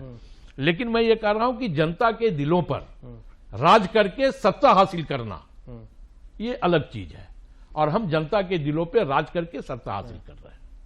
चलिए, क्या प्रदीप जी आप बोल रहे थे? कि जनता के दिलों पर राज करके सत्ता हासिल करना। इंदिरा गांधी तो जनता के दिलों पर राज करके ही सत्ता में आई थी। राजीव गांधी भी जनता के दिलों पर राज कर रहे थे। अगर मृत्यु न हुई होती तो हवाई जहाज उड़ा रहे होते। और नरेंद्र मोदी जब गुजरात के मुख्यमंत्री हुआ करते थे, तब से जनता के बीच था कि अगले ये व्यक्ति प्रधानमंत्री होगा देश का। ये होता है जनता की इच्छा। और जहां तक प्रश्न है कि रोजगार का जो इन्होंने प्रश्न किया, सदन में भी इस बात पर चर्चा हुई थी और प्रधानमंत्री ने ब्यौरेवार सारी चीजों का जवाब दिया था। अब मैं इनसे पूछता हूं कि अगर 4 करोड़ आवास बन गए तो यूं ही बन गए, कोई काम नहीं किसी को मिला, ना सीमेंट बिका, ना स्टील बिका, कुछ भी नहीं बिका, ऐसे ही बन गए। शौचालय 10 करोड़ से ज्यादा बने, वो भी ऐसे ही बन गए होंगे। उसके अलावे जो उज्ज्वला योजना के माध्यम से लोगों के घर तक गैस पहुंचाई गई, वो सब कुछ मैं समझता हूं कि कोई विकास का काम तो हुआ ही नहीं। और जहां तक आपने देखा होगा कि ऑटोमोबाइल सेक्टर हो, ऑर्गेनाइज सेक्टर हो, उसके अलावे जिस तरह से मोबाइल मैन्युफैक्चरिंग में हम विश्व के दूसरे स्थान पर आ गए। पहले 2 कंपनियां हुआ करती थी, अब उससे 100 से ज्यादा कंपनियां हैं। मोबाइल इंपोर्ट जो हम पहले करते थे 74%, अब हम 99% हम एक्सपोर्ट कर रहे हैं। तो ये परिस्थितियां उत्पन्न हुई हैं, लेकिन उसके बावजूद भी कोई रोजगार नहीं मिला। अद्भुत मतलब एक विवेचना है कि सब कुछ हो जाने के बाद इतना इंफ्रास्ट्रक्चर के क्षेत्र में हम काम कर रहे हैं।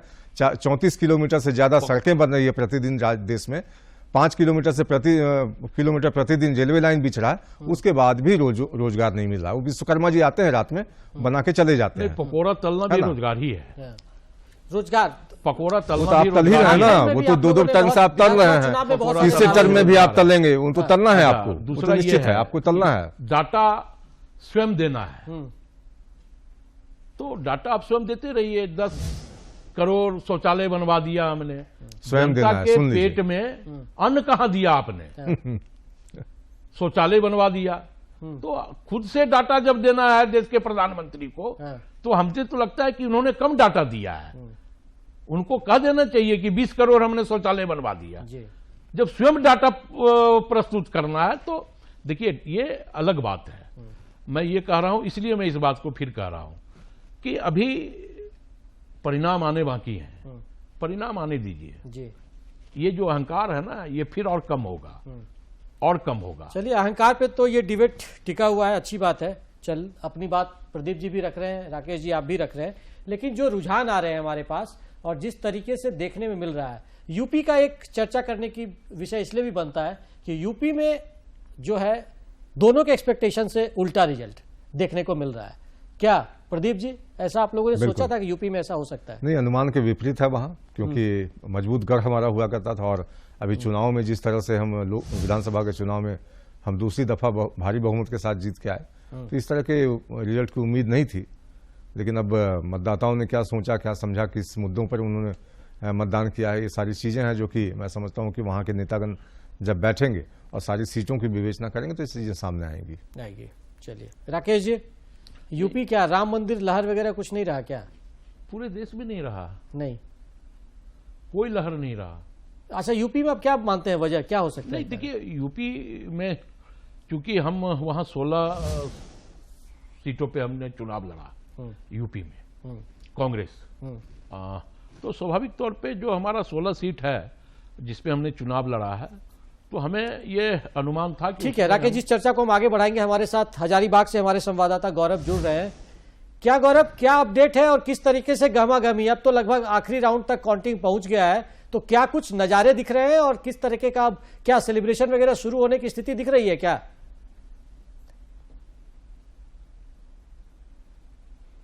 क्या गौरव, क्या अपडेट है, क्या नजर आ रहा है और क्या गहमा-गहमी दिख रहा है अब आपको वहां पे आसपास?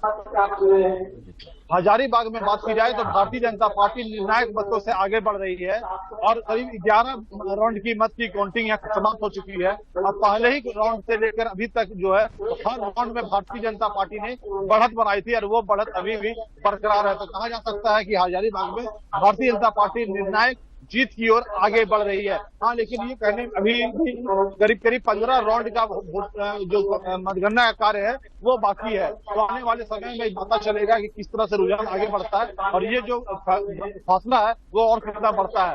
जी, तब तो इसका मतलब अभी कहें हम कि अगर 15 राउंड की काउंटिंग बाकी है तो कम से कम अभी 4 घंटे चलेंगे काउंटिंग वहां तो हजारीबाग में क्या? हजारीबाग में जो ऐसा प्रतीत हो रहा है कि करीब रात के 9 से 10 बज जाएंगे जब पूरा फाइनल फिगर जो वो सामने आ पाएगा। क्योंकि जिस तरह से अभी चल रहा है, अगर बात की जाए अभी तो 5 बज रहे हैं और 5 बजे तक हमारी 11 राउंड की काउंटिंग अभी पूरी हुई है। तो अभी भी 14 राउंड की काउंटिंग जो है वो शेष रह गई है। तो काफी समय लग सकता है, ये अनुमान भी लगाया जा रहा है कि रात के 10 बजे तक पूरा मतगणना का कार्य संपन्न हो पाएगा। लेकिन हजारीबाग में कहा जाए तो भारतीय जनता पार्टी में काफी उत्साह का माहौल है। जो कार्यकर्ता वो धीरे धीरे मतगणना केंद्र की ओर पहुंच रहे हैं और जो उम्मीदवार है भारतीय जनता पार्टी के मनीष जायसवाल वो भी मतगणना केंद्र में पहुंच चुके हैं। उन्होंने हजारीबाग वासियों का आभार जताया है। साथ ही साथ जो कार्यकर्ता यहाँ पहुंचे हुए उन्हें भी उन्होंने शुभकामना दिया है और साथ ही साथ ये भी अपील की है उन्होंने कि कोई भी व्यक्ति जो है वो नियम को ना तोड़े, जश्न मनाए, उत्साह मनाए, लेकिन नियम कानून को ध्यान में रखते हुए। तो काफी उत्साह भी है और उन्होंने हजारीबाग वासियों का आभार जताया। उनकी पत्नी भी यहाँ पहुंची हुई है, उनके भाई भी यहाँ पहुंचे हुए हैं। तो पूरा हजारीबाग में इस समय जश्न का माहौल है। क्योंकि हजारीबाग की जब हम बात करते हैं तो ये भारतीय जनता पार्टी की एक परंपरागत सीट रही है, उस सीट को इस बार बरकरार रखा गया है। इस बात को लेकर कार्यकर्ताओं में, यहाँ के लोगों में काफी खुशी का माहौल है। जी, चलिए एक आखिरी सवाल आपसे गौरव, क्या कांग्रेस के जो उम्मीदवार हैं जेपी पटेल वो भी मतगणना केंद्र पर है या उन्होंने लगभग अपना हार स्वीकार भी कर लिया है? किस तरीके से, कोई बात हुई है क्या? जी हाँ, उनसे हम कुछ ही देर पहले हमने उनसे बात किया है। उनका कहना है कि अभी मात्र जो है 11 राउंड का जो काउंटिंग है वो समाप्त हुआ है, तो काफी अभी समय बचा हुआ है और इसलिए वो अभी भी मतगणना केंद्र में कैंप कर रहे हैं। अभी भी वो अंदर सेंटर में है और उन्हें विश्वास है कि ये जो बढ़त जो है वो बढ़त धीरे धीरे कम होगी और अंततः परिणाम उनके पक्ष में आएगा। लेकिन अभी जो स्थिति देखने को मिल रही है ऐसा प्रतीत हो रहा है। चलिए ठीक है, हजारीबाग में भी लगातार दोनों उम्मीदवार मतगणना केंद्र पर बने हुए हैं। हालांकि बीजेपी के कार्यकर्ता अब, क्योंकि यहां पर अंतर काफी ज्यादा हो गया है 14 राउंड की काउंटिंग के बाद, हालांकि अभी आधी काउंटिंग वहां पर बाकी है, उसके बावजूद भारतीय जनता पार्टी के जो कार्यकर्ता हैं और नेता हैं वो एक तरीके से जीत को लेकर आशान्वित है। तो कह सकते हैं कि जल्द ही कुछ सीटों पर परिणाम भी अब घोषित होने शुरू हो जाएंगे। प्रदीप जी, तो हजारीबाग में जिस तरीके से आपने अपने विधायक को टिकट दिया, क्या ऐसी वजह रही कि आपने अपने सिटिंग एमपी को, या कुछ ये प्रक्रिया के तहत था या लगा था कि कुछ एंटी इनकम्बेंसी हजारीबाग में, इसके बाद चीजें चेंज हुई थी? देखिए, टिकट बंटवारे को लेकर एक चयन प्रक्रिया होती है और केंद्रीय चुनाव समिति का इसमें हस्तक्षेप होता है जी। नेताओं को लगा होगा कि वहां परिवर्तन करने की आवश्यकता है तो उन्होंने परिवर्तन किया, लेकिन परिवर्तन अच्छे के लिए हो ये हमारा उद्देश्य होता है। आप देख रहे हैं कि रिजल्ट अगर अच्छा आ रहा है तो निश्चित रूप से जो उसके पीछे मंशा थी वो सफलीभूत होता हुआ नजर आ रहा है। तो सफलीभूत होता हुआ नजर आ रहा है। हजारीबाग में चूंकि आपने नया दाव खेला था, भाजपा के कुडवे से लेकर आए आप जेपी पटेल जी को, क्या रणनीति आपकी सही थी या आपके पास वहां कैंडिडेट नहीं था इसलिए भाजपा? नहीं, हमारी रणनीति बिल्कुल सही थी। हाँ। और हमें लगता है कि इसलिए मैं कहा कि ये परिस्थितियां हजारीबाग में जो हम लोगों ने चुनाव के पहले जो सर्वे किया था या जिन लोगों से हमारे कार्यकर्ताओं ने, हमारे लोगों ने बातचीत किया था, तो स्वाभाविक तौर पे वो परिणाम अभी नहीं आए हैं। लेकिन हमें लगता है कि जो उम्मीदवार हम लोगों ने दिया था वो बिल्कुल एक मजबूत उम्मीदवार के तौर पे वहाँ है। और आप देखेंगे कि तो पिछले विधानसभा के चुनावों में मनीष जायसवाल जी जेपी पटेल से चुनाव हारने का भी काम किए, वो चुनाव हारे भी हैं जेपी पटेल से। तो स्वाभाविक तौर पे तमाम चीजों का आकलन हम लोगों ने किया है। तो ठीक है, अब जनता का ये मैंडेट है, तो इसमें जनता का मैंडेट है। चलिए दूसरी सीट पर चलते हैं, राजधानी रांची। इसको भी एक हाई प्रोफाइल सीट ही माना जाता रहा है और यहां से इस बार संजय सेठ लगातार लगभग 1 लाख मतों से अपने गैप बनाए हुए हैं यशस्विनी सहाय के खिलाफ। हमारे साथ 15 से सरिता जुड़ रही हैं। सरिता, क्या अपडेट है वहां से और किस तरीके से गहमा-गहमी वहां दिख रहा है मतगणना केंद्र पर? अभी 14 हो चुकी है और लगातार राज्य के सांसद जो भाजपा के प्रत्याशी है वो पहले राउंड से अपना जगह बनाए हुए हैं और अभी 1 लाख से ज्यादा मतों से आगे चल रहे हैं। 1,04,000 आगे चल रहे हैं। टीचागढ़ काउंटिंग होगा। चलिए, किस तरीके का गहमा-गहमी आपको दिख रहा है आसपास? दोनों कैंडिडेट यहीं पे बैठे हुए हैं या फिर उनके कार्यकर्ता भी अब लगातार जश्न के मूड में दिख रहे हैं? पार्टी का कहना भाजपा के संजय सेठ के प्रत्याशी, संजय सेठ के पार्टी के लोग पहुंचने लगे हैं और काफी उत्साह उन लोग का दिख रहा है। चलिए, आप अपडेट पर नजर बनाए रखिए सरिता जी, हम आपके पास फिर जुड़ेंगे और चर्चा को आगे बढ़ाएंगे। और पूरी तरह से नजर रखिए कि रांची में भी काउंटिंग कितने चरण का हो चुका है और अभी कितना बाकी है, ये सारे डिटेल के साथ आपसे फिर हम जुड़ेंगे। लेकिन फिलहाल हम स्टूडियो में चर्चा को आगे रख रहे हैं। हमारे नए पैनल भी कुछ देर में जुड़ने वाले हैं। हमारे साथ अभी स्टूडियो में 2 खास मेहमान हैं, प्रदीप जी और राकेश जी। दोनों से हम समझ रहे हैं कि आखिर जीत और पराजय की क्या वजह रही, आखिर किसने क्या खोया है, किसने क्या पाया है, ये हम समझने की कोशिश कर रहे हैं। कहां किनसे क्या कमियां रह गई और किन्होंने अपनी दावेदारी अच्छे तरीके से पेश की ताकि जनता ने उन्हें जो ये जनादेश है वो दिया है। प्रदीप जी, किस तरीके से अभी तो अब लगातार ये बात हो रही है कि ठीक है, जो जनता ने जनादेश दिया है उस पर हम चर्चा करेंगे, मंथन करेंगे, लगातार इस पर बात हो रही है। लेकिन जो रुझान अभी तक जो आ रहे हैं उसके मुताबिक कई ऐसे राज्य हैं जहां आपने बेहतर परफॉर्म नहीं किया है, जहां आपको लग रहा था कि आप भारतीय जनता पार्टी और एनडीए गठबंधन बहुत अच्छी स्थिति में होगी, जैसे महाराष्ट्र, वहां पर अच्छा परफॉर्म नहीं। क्या वजह लगता है कि वहां पर जो गठबंधन आप लोगों ने किया वो सही नहीं रहा क्या? देखिए, कुछ स्थानीय कारण रहे होंगे और भावनात्मक भी था वहां की। जिस तरह से शिवसेना में 2 फाड़ हुआ था उसको लेकर वहां स्थानीय स्तर पर कार्यकर्ताओं के बीच भी खींचतान थी। तो हो सकता है कि उसमें एक कारण रहा हो, जिसके कारण जो हमारा परफॉर्मेंस होना चाहिए था शिंदे जी के साथ मिलकर जब हम चुनाव में थे, तो वो नहीं हो पाया। तो बड़े नेता उसकी भी विवेचना करेंगे कि आखिर जो गठबंधन बना वो धरातल पर। जसप्रीत जुड़ रहे हैं। जसप्रीत जी, क्या अपडेट है और किस तरीके से, क्या मान लिया जाए विष्णु दयाल राम जीत गए हैं भारतीय जनता पार्टी के, क्या अपडेट है? जी, तकरीबन जो परिणाम सामने आ रहे हैं उसके अनुसार उनकी जीत सुनिश्चित है और तकरीबन आधिकारिक घोषणा होनी सिर्फ बाकी रह गई है। जी, किस तरीके से, क्या काउंटिंग, कितने चरण का काउंटिंग हो गया और क्या कुछ गैप है? काउंटिंग की स्थिति बताऊं तो आपको, अगर आधिकारिक तौर पर तो 15 राउंड की गिनती पूरी हो चुकी है, लेकिन जो अन्य सोर्सेज से बाहर जानकारी आ रही है उसके अनुसार गिनती हमारी 18 राउंड की पलामू में पूरी हो चुकी है और तकरीबन वीडी राम जी 2,39,522 वोटों से आगे चल रहे हैं। जी, 2,39,000। क्या आपको एक सवाल और आपसे जसप्रीत जी, क्या चुनावी मुद्दे इस बार रहे? क्या वीडी राम के काम से लोग संतुष्ट थे इसीलिए, या मोदी की लहर थी यहाँ पर 2,39,000 वोट से वो आगे चल रहे हैं? मैं आपको बताना चाहूंगा कि पलामू में 1978 से तकरीबन मैं भी चुनाव देखता आया हूँ। इस दौरान अभी तक कोई भी ऐसा सांसद, चाहे वो कांग्रेस का हो या भारतीय जनता पार्टी का हो, लोकप्रिय नहीं रहा इतना। इन्होंने काम की एक लकीर भी खींची और इनके ऊपर मोदी जी का आशीर्वाद भी रहा, ये बात जायज है। लेकिन इन्होंने काम किया और ये जरूर पलामू के लोगों को समझ आया कि सांसद नाम का कोई शब्द होता है और इसका हम लोग उपयोग कर सकते हैं। जी, चलिए, हमारे पास इसके ताजा आंकड़े भी आ गए हैं। जो वीडी राम है वो करीब 2,50,000 के अंतर से आगे हो गए, तो मतलब करीब 2.5 लाख वोटों से आगे चल रहे हैं। जी, 2.5 लाख। चलिए, ठीक है, आपसे फिर हम जुड़ेंगे जसप्रीत। और अब चुनाव से इस चुनाव में आंकड़ा कम जा रहा है। आंकड़ा कम। पिछले बार कितने वोट से जीते थे ये वीडी राम?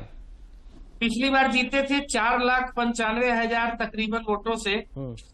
चलिए, करीब 5 लाख वोट से पिछले बार वीडी राम जीते थे। अभी फिलहाल 2.5 लाख का आंकड़ा, उनसे वो आगे चल रहे हैं। ममता भूया जो आरजेडी के कोटे में ये सीट गया था, कांग्रेस भी इसके लिए फाइट कर रही थी। आरजेडी की ममता भूया है पलामू से, वो तय हो चुका था कि पलामू आरजेडी लड़ेगी और चतरा हम कांग्रेस लड़ेंगे। ठीक है, इसमें कहीं कोई फाइट का ये मतलब था भी नहीं। हम लोगों ने जब गठबंधन की बात हुई थी उसी वक्त ये फाइनल हो चुका था। तो उसी वक्त हो गया था क्या प्रदीप जी? ये सब तो बड़ा अंतर लग रहा है पलामू वगैरह ज्यादा सेफ सीट अब आपका हो गया है। नहीं, आप देखे होंगे कि वीडी राम ने पिछले दिनों जिस तरह से मेहनत किया, खासकर अपने सेकंड टर्म में, तो उसका ये पुनरावृत्ति है कि लोगों ने उनके प्रति विश्वास जताया है। और जहां आप देख रहे होंगे कि जीत का अंतर कहीं कहीं बहुत संघर्षपूर्ण स्थिति है, तो उस हालात में अगर ये कंफर्ट जोन में है तो निश्चित रूप से इसके पीछे इनके किया हुए काम और नरेंद्र मोदी जी की जो विकास यात्रा है उसका भी योगदान रहा है। उनका विकास का योगदान रहा है। क्या राकेश जी, आपको क्या लगता है कि इन सब जगहों पर क्या फैक्टर रहा? क्या जो एक हमेशा से पलामू पे रहा है कि सुखाड़ की स्थिति रहती है, पलायन है, रोजगार नहीं है, उद्योग धंधे नहीं है, तो ये सब मुद्दा आप नहीं बना पाए चुनाव में? नहीं, देखिए मुद्दा बना। और अब देखे होंगे कि जिस प्रकार चुनाव के दरमियान ही वीडी राम जी का जनता का जो विरोध था, तो स्वाभाविक तौर पे जनता, अब क्या परिस्थितियां, इसलिए मैंने कहा क्या परिस्थितियां बनी, क्या वो वातावरण हुआ कि जनता वीडी राम जी का विरोध करने के बावजूद अगर वीडी राम जी 2 लाख से ऊपर वोटों से अगर लीड ले रहे हैं, तो ये बिल्कुल एक सोचनीय और समीक्षा का विषय है कि जनता ने जिस व्यक्ति का तमाम प्रखंडों में इनका विरोध हुआ है, ये मैं नहीं कह रहा, बल्कि चैनलों के माध्यम से ही जो हमने देखा है, जो हमने सुना है, अखबारों के माध्यम से, चैनलों के माध्यम से, तो आखिर क्या परिस्थितियां बनी, क्या वो समीकरण बने, तो स्वाभाविक तौर पे इसका हम लोग आकलन करेंगे। हाँ, ठीक है। प्रदीप जी कुछ कहना चाह रहे हैं, उसके बाद हम चलेंगे चाईबासा और वहां से मैं कहना चाह रहा था कि कुछ लोग जो है ना प्रायोजित कार्यक्रम करवाते हैं कि प्रत्याशी का विरोध करवाओ, 4-5 लोग जुट गए, स्लोगन शाउटिंग हो गई या फिर उनके खिलाफ नारेबाजी की गई, तो एक माहौल बनाने की कोशिश की जाती है। आपने देखा होगा कि रांची में भी संजय सेठ के खिलाफ इसी तरह का किया गया, कांके क्षेत्र में, कि ग्रामीणों ने उनका बहिष्कार कर दिया। उसके बावजूद भी अगर कोई 1.25 लाख वोट से लीड कर रहा है, कोई 2.5 लाख वोट से लीड कर रहा है, तो आप समझ सकते हैं कि बिल्कुल विरोध जो है जमीनी स्तर पर न होकर सतही था और कुछ लोगों के द्वारा प्रायोजित था। चलिए ठीक है, चलते हैं चाईबासा, क्योंकि यहां पर इस बार जोबा मांझी काफी बड़े अंतर से आगे चल रही हैं। क्या कुछ अपडेट है? हमारे सहयोगी वहां पर दिलीप बैनर्जी हैं। क्या कुछ मतगणना केंद्र पर हलचल दिख रहा है दिलीप जी, और क्या कुछ आंकड़े अभी तक बता रहे हैं? जी, मैं बताना चाहूंगा, यहाँ मतगणना केंद्र जो है चाईबासा महिला कॉलेज में है और यहाँ काफी अभी हलचल है, लोग जुटे हुए हैं। कार्यकर्ता, झारखंड मुक्ति मोर्चा और गठबंधन के जो कार्यकर्ता वो भी जुट रहे हैं और 15 राउंड की आंकड़े आए हैं। उसके अनुसार 1,16,000 लगभग की लीड इनको मिली है जोबा मांझी को। जी जी, क्या कुछ इस बार आपको लगता है कि सिवू में मुद्दा रहा दिलीप जी, कि जो इनके आने गीता कोड़ा चूंकि कांग्रेस से पाला बदलकर भारतीय जनता पार्टी में शामिल हुई, तो क्या वो अपने वोट को शिफ्ट नहीं कर पाई या जोबा मांझी के प्रति ज्यादा लोग उदार हो गए? देखिए, जो हम लोगों ने जिस तरह से देखा शुरू से चुनाव के शुरुआती दौर से, तो जोबा मांझी को जो टिकट मिला वो काफी देर से मिला। इस बीच जो गीता कोड़ा जो है भाजपा की प्रत्याशी, उन्होंने पार्टी बदली सबसे पहले और उनको टिकट भी जल्दी मिल गया और वो सक्रिय भी हो गई। लेकिन ग्रामीण इलाकों में एक आक्रोश, एक रोष जिसको हम कह सकते हैं, वो इस बारे में देखा गया कि चूंकि ये दूसरी पार्टी से सांसद रही हैं और इस वक्त जब ऐसा लोगों को लगने लगा कि ये मौका परस्ती उनके द्वारा की गई है, ये चर्चा काफी जोरों से चल रही थी। दूसरी एक बात है, जो जयराम महतो वाली पार्टी है, जयराम महतो वाली पार्टी महतो वोट को बहुत, और सरायकेला विधानसभा क्षेत्र जो है जहां पे भारतीय जनता पार्टी का काफी मत वहां से आ जाता था और यहाँ से जो कुछ भी उनको नुकसान होता था वहां से उसकी भरपाई होती थी। लेकिन इस बार वहां उनको काफी नुकसान हुआ। जयराम महतो की पार्टी ने महतो वोट को पूरी तरह से शिफ्ट करवाया और सरायकेला विधानसभा क्षेत्र से जो भारतीय जनता पार्टी को लीड मिलती आई है उसमें उनको काफी नुकसान हुआ है। तो ये एक बात थी। दूसरी बात, जोबा मांझी के बारे में तो उनकी छवि बहुत साफ सुथरी है और कई बार वो मंत्री रही हैं, जी, साफ स्वच्छ छवि रही हैं और वो बिल्कुल जनता से जुड़ी हुई नजर आई इस पूरे चुनाव प्रचार के दौरान और कोई तामझाम वाली बात नहीं थी। तो लोगों को जो एक कनेक्ट होता है जनता से वो उनमें ज्यादा देखने को मिला है। जी, चलिए आप नजर बनाए रखिए, जीत और हार का अंतर क्या कुछ देखने को मिलेगा, लेकिन तस्वीर ऑलमोस्ट सिवुम सीट पर साफ हो गई है। जोबा मांझी काफी मत, करीब 1 लाख के मतों के अंतर से आगे चल रही हैं और वहां पर गीता कोड़ा क्या एंटी इनकम्बेंसी के जाल में फंसी है प्रदीप जी, या फिर आपका सिलेक्शन सही नहीं रहा? अभी तो वहां पर जो हमारे स्थानीय कार्यकर्ता काम कर रहे थे वो बता पाएंगे कि उनकी कार्यकर्ताओं की भी स्वीकृति थी या नहीं थी। लेकिन शुरुआत में जो बात आई, जो इन्होंने अभी कहा कि विरोध हुआ था बीडी राम का, तो जोबा मांझी का भी विरोध हुआ था। संथाली समाज और हो समाज के बीच में खाई पैदा करने की कोशिश की गई, लेकिन उसके बावजूद भी देखिए जोबा मांझी 1 लाख वोटर्स लगभग लीड कर रही है। अच्छा परफॉर्म कर रही है अभी। जी, अब हमारे प्रत्याशी में कहाँ कमी रह गई, क्योंकि उस क्षेत्र में उनकी काफी पकड़ है। मधु कोड़ा जी जो पूर्व मुख्यमंत्री रहे राज्य के, उनकी भी अच्छी खासी पकड़ है। उसके बावजूद भी अगर आज हम 1 लाख वोटों से पीछे हैं तो निश्चित रूप से अब ग्राउंड रियलिटी क्या थी, कार्यकर्ताओं का फीडबैक क्या है, इन सारी चीज़ों पर एक बार जब आपको कहा मैंने पहले भी कि एक बार पूरी सीटों का रिजल्ट आ जाए तो हमारे नेता जरूर इस पर विवेचना करेंगे कि कहाँ कमियां रह गई, आखिर हम कहीं प्रत्याशी बदले तो कहीं वो चूक हो गया या लोगों की स्वीकृति नहीं मिली, क्या कुछ हुआ, इस पर तथ्य अन्वेषण किया जाएगा, चर्चा हम करेंगे। क्या आपकी तरफ से राकेश जी, क्या इस पर हम सोचे? नहीं, देखिए जब गीता कोड़ा जी पार्टी छोड़ करके गई तो उस वक्त ही यह तय हो चुका था। मतलब ये मैं इसलिए ही नहीं कर रहा हूं कि आज मैं स्टूडियो में बैठा हूं या हम वहां जीत रहे हैं, गठबंधन वहां जीत रही है, इसलिए हम लोग ये बात को कह रहे हैं। जो वहां हमारे कार्यकर्ताओं ने पार्टी छोड़ने के बाद जो हम लोगों को फीडबैक दिया, पार्टी दफ्तर को जो फीडबैक दिया कि जनता के बीच जो है एक गलत मैसेज के तौर पे वहां जनता ने लिया इस बात को कि कांग्रेस से जीती। एक वोट बहुत अच्छा आ रहा था कि मौका परस्ती उन्होंने किया, इसलिए मैं इसीलिए कह रहा हूं कि ये ये जनता के द्वारा जो वहां कार्यकर्ताओं ने हमें फीडबैक देने का काम किया, तो ये हम लोग को मान के चल रहे थे कि वहां जो है अलायंस जो है वो चाईबासा हमारा एक बहुत बड़े मार्जिन से वहां जीत हासिल होगा। ये क्योंकि जो वहां के लोगों का फीडबैक था, माने पॉलिटिकल लोगों का, नॉन पॉलिटिकल लोगों का, जो राजनीति से जिनका दूर दूर का संबंध नहीं है, एक आपस का जो संबंध है, उस आधार पे भी बातचीत हो रही थी। तो वो लोग कह रहे थे कि नहीं, थोड़ा सा इसको जो है गलत सेंस में चाईबासा की जनता ने लिया है। तो ये रिजल्ट है, अब तो है रिजल्ट है। तो ये फीडबैक तो हजारीबाग में भी दिया होगा लोगों ने। हजारीबाग में भी ये फीडबैक दिया होगा इनके लोगों ने। नहीं, देखिए, फीडबैक तो इनको दुमका में भी 10 मिनट में चल जाएगा पता कि दुमका से भी फीडबैक आया है। मैं इसलिए कह रहा हूँ, कड़ा कॉन्टेस्ट दे रहे हैं आपको, ये समझिए। नहीं, मैं इसलिए कह रहा हूँ कि दुमका से भी ये फीडबैक आया है। सीट भी बताते हैं ना भाई, शिबू सोरेन भाई, तो चल जाएगा पता चल जाएगा, आधा घंटे में 1 घंटे में पता चल जाएगा इनको। तो देखिए, वो अलग बात है। लेकिन जो क्योंकि वहां हम लोगों का फीडबैक इसलिए उस सीट पे हम लोगों की नजर थी क्योंकि वो हमारी पार्टी में थी और पार्टी वो छोड़ करके गई थी। तो स्वाभाविक तौर पे वो हमारी पार्टी में थी और पार्टी जब छोड़ के गई तो कहीं ना कहीं जिस सीट पे वो जीती थी उस सीट पे तो नजर, अगर हम राजनीति कर रहे हैं, राजनीतिक दल है, तो स्वाभाविक तौर पे उस पर हमारा फोकस रहता है या हमारा सीट जो है क्या होगा, इस पर हम लोग बात करते हैं। तो वो परिस्थितियां हुई। हजारीबाग का जहां तक बात इन्होंने कहा, तो हजारीबाग हमारा सीट नहीं था, हजारीबाग इनकी सीट थी। जयंत सिन्हा जी जीते थे, वो वोट देने तक नहीं आ गए, इन लोगों ने साउज दिया। तो बहुत सारी परिस्थितियां हजारीबाग में भी हुई।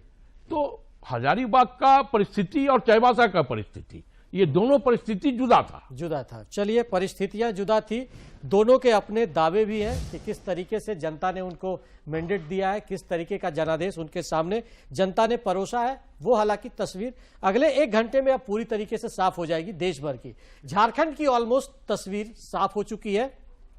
यहां एनडीए कुनबे को नुकसान होता हुआ साफ तौर पर दिख रहा है और इसी के दम पर राकेश सिन्हा जी के चेहरे पे थोड़ी खुशी भी है कि चलिए, बहुत अच्छा नहीं तो हमने अच्छा तो जरूर परफॉर्म किया है और ये जो इनका उत्साह है ये विधानसभा में दिखेगा। और ये बात ये लगातार कर रहे हैं और उसके पीछे क्या कुछ वजह रही है, दोनों दल के नेता ये कह रहे हैं कि अब ये मंथन का दौर शुरू होगा और उस पर हम चर्चा करेंगे। और अब हम इसके बाद दूसरे पैनल के जरिए भी रूबरू होंगे।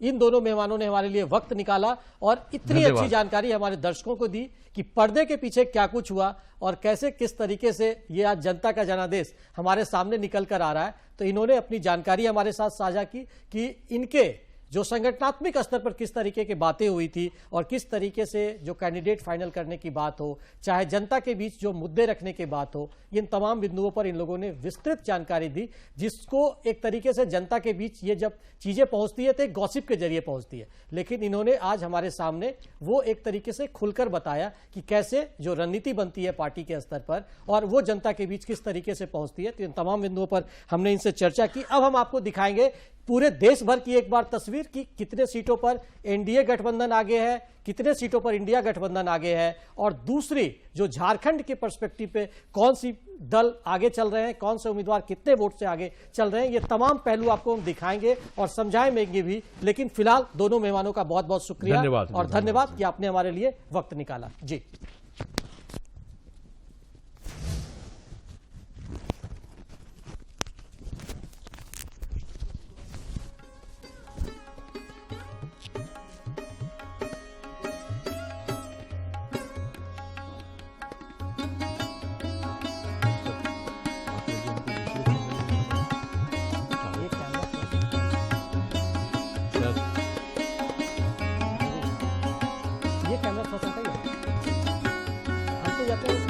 वाला ऊपर से हटा दो टेबल। आप थोड़ी देर 10 मिनट आ रहे हैं, आपके बंधु खिड़की जी आ रहे हैं। 5:30 मिनट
नमस्कार। ब्रेक के बाद आपका स्वागत है। मैं हूं अमन कुमार। ब्रेक में जाने से पहले हम जनता के जनादेश पे चर्चा कर रहे थे और इस चर्चा को आगे बढ़ाने के लिए हमारे साथ 3 खास मेहमान अभी जुड़ गए हैं। भाजपा नेता अमित कुमार, हम उनका स्वागत करेंगे। अर्जुन जलान जी, उद्योगपति, हम उनका स्वागत करेंगे। और किशोर मंत्री जी, झारखंड चैंबर्स ऑफ कॉमर्स के अध्यक्ष हैं, हम उनका भी स्वागत करेंगे। और चर्चा की शुरुआत हम जो है अमित जी से पहले करेंगे, क्योंकि सबकी नजर भाजपा पे ही है, भाजपा के परफॉर्मेंस को लेके है। आप इस परफॉर्मेंस को, ये जो जनादेश है, ये जो रुझान है, मतलब रुझान अब परिणाम में बदल रहे हैं, उसका आकलन किस रूप में कर रहे हैं? मैं ये मानता हूं कि भाजपा की प्रतिबद्धता विकास से पहले लोकतांत्रिक गणराज्य में है और देश में जो एक माहौल बनाने का प्रयास किया गया कि भाजपा है तो लोकतंत्र खतरे में है, भाजपा के लोग संविधान को समाप्त करने वाले हैं, नरेंद्र मोदी रशिया की तरह जैसे रूस में तानाशाही की सरकार है, उस प्रकार यहां भी लोकतांत्रिक सरकार के लिए बहुत बड़ी चुनौती हैं। जितने भी देश के जो संवैधानिक संस्थान हैं, चुनाव आयोग जैसे, उस पे लोगों ने क्वेश्चन मार्क करना शुरू कर दिया। तो देश के लोकतांत्रिक जो हमारा स्ट्रक्चर है और अपने पूर्वजों ने जो स्वतंत्रता सेनानी और संविधान निर्माता लोगों ने जो किया था, भाजपा ने उस सारे उनके मूल्यों को अक्षुण्ण रखने का काम किया है, तो ये उसकी जीत है। और जहां तक जो आज हम 1962 के बाद नरेंद्र मोदी जी के नेतृत्व में फिर से हम बहुमत के करीब पहुंच गए। चलिए, इस चर्चा को हम जारी रखेंगे। इस बीच हमारी संवाददाता शीला डांग खूंटी से जुड़ गई हैं। खूंटी क्योंकि हाई प्रोफाइल सीट है झारखंड का। शीला, आपको मेरी आवाज सुनाई दे रही है? शीला, मेरी आवाज सुन रही हैं? जी जी, आ रही है आपकी आवाज। क्या स्थिति है खूंटी में? क्या सबसे हाई प्रोफाइल सीट पे आप खड़ी हैं अभी, जहां काउंटिंग चल रहा है? क्या ताजा रुझान है?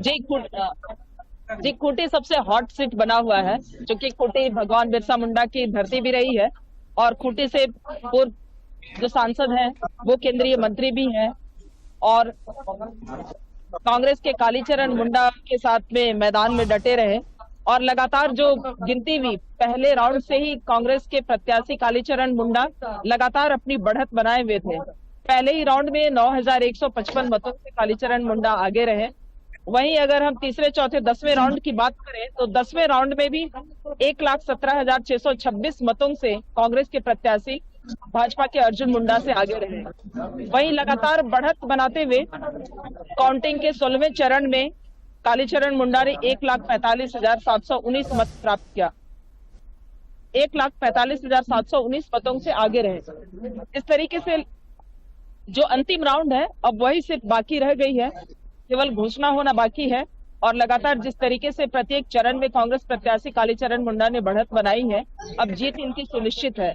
जी, मतलब ये अंतिम राउंड है। 16 राउंड कहा गया था कि 16 राउंड खूंटी में है, तो आप बता रही हैं और एक राउंड का रिजल्ट आना बाकी है। अच्छा। अंतिम एक राउंड बाकी है और अब उसके बाद फाइनल रिजल्ट हो जाएगा और घोषणा हो जाएगी। मतलब औपचारिक घोषणा बाकी है अब, क्योंकि इतना अधिक अंतर है तो शायद अर्जुन मुंडा के लिए वापसी करना वहाँ मुश्किल है। मतलब अब एक राउंड में तो नहीं हो सकता है। तो क्या वहाँ पे कांग्रेस समर्थकों की क्या स्थिति है? मतलब वो लोग भी उत्साह में है, आतिशबाजियां कर रहे हैं, क्या स्थिति है वहाँ पे? जी, आपको बता दें, पिछली बार जब चुनाव हुआ था 5 वर्ष पूर्व, तब मात्र 1,445 मतों से कालीचरण मुंडा जी पीछे रह गए थे और भाजपा के प्रत्याशी अर्जुन मुंडा ने जीत दर्ज की थी। वहीं इस बार बढ़त बनाते हुए सीधे 1.5 लाख के मतों के अंतर तक पहुंच गए हैं। और जिस तरीके से कालीचरण मुंडा ने बातचीत की, उन्होंने कहा कि ये जनता का मत है, जनता ने उन्हें चुना है। कालीचरण मुंडा बहुत कॉन्फिडेंस में भी थे। जब भी किसी को वोट के दरमियान जो है वो चुनाव प्रचार के दरमियान जब वो बात करते थे तो एक पंक्ति वो बोलते थे कि जीतेगा तो कालीचरण ही। तो मुझे लग रहा है कि शायद वो उनको कहीं ना कहीं फीडबैक था या जनता पे उम्मीद थी? तो अर्जुन मुंडा से बात हुई क्या? अर्जुन मुंडा वहां पे हैं, मतगणना स्थल पे हैं, या वो जा चुके हैं, या आए थे? बात हुई है आपकी? कुछ कमेंट्स आए उनके? शीला, अर्जुन मुंडा से कोई प्रतिक्रिया प्राप्त हुई है क्या? 16,260 31660 मरियम मरांडी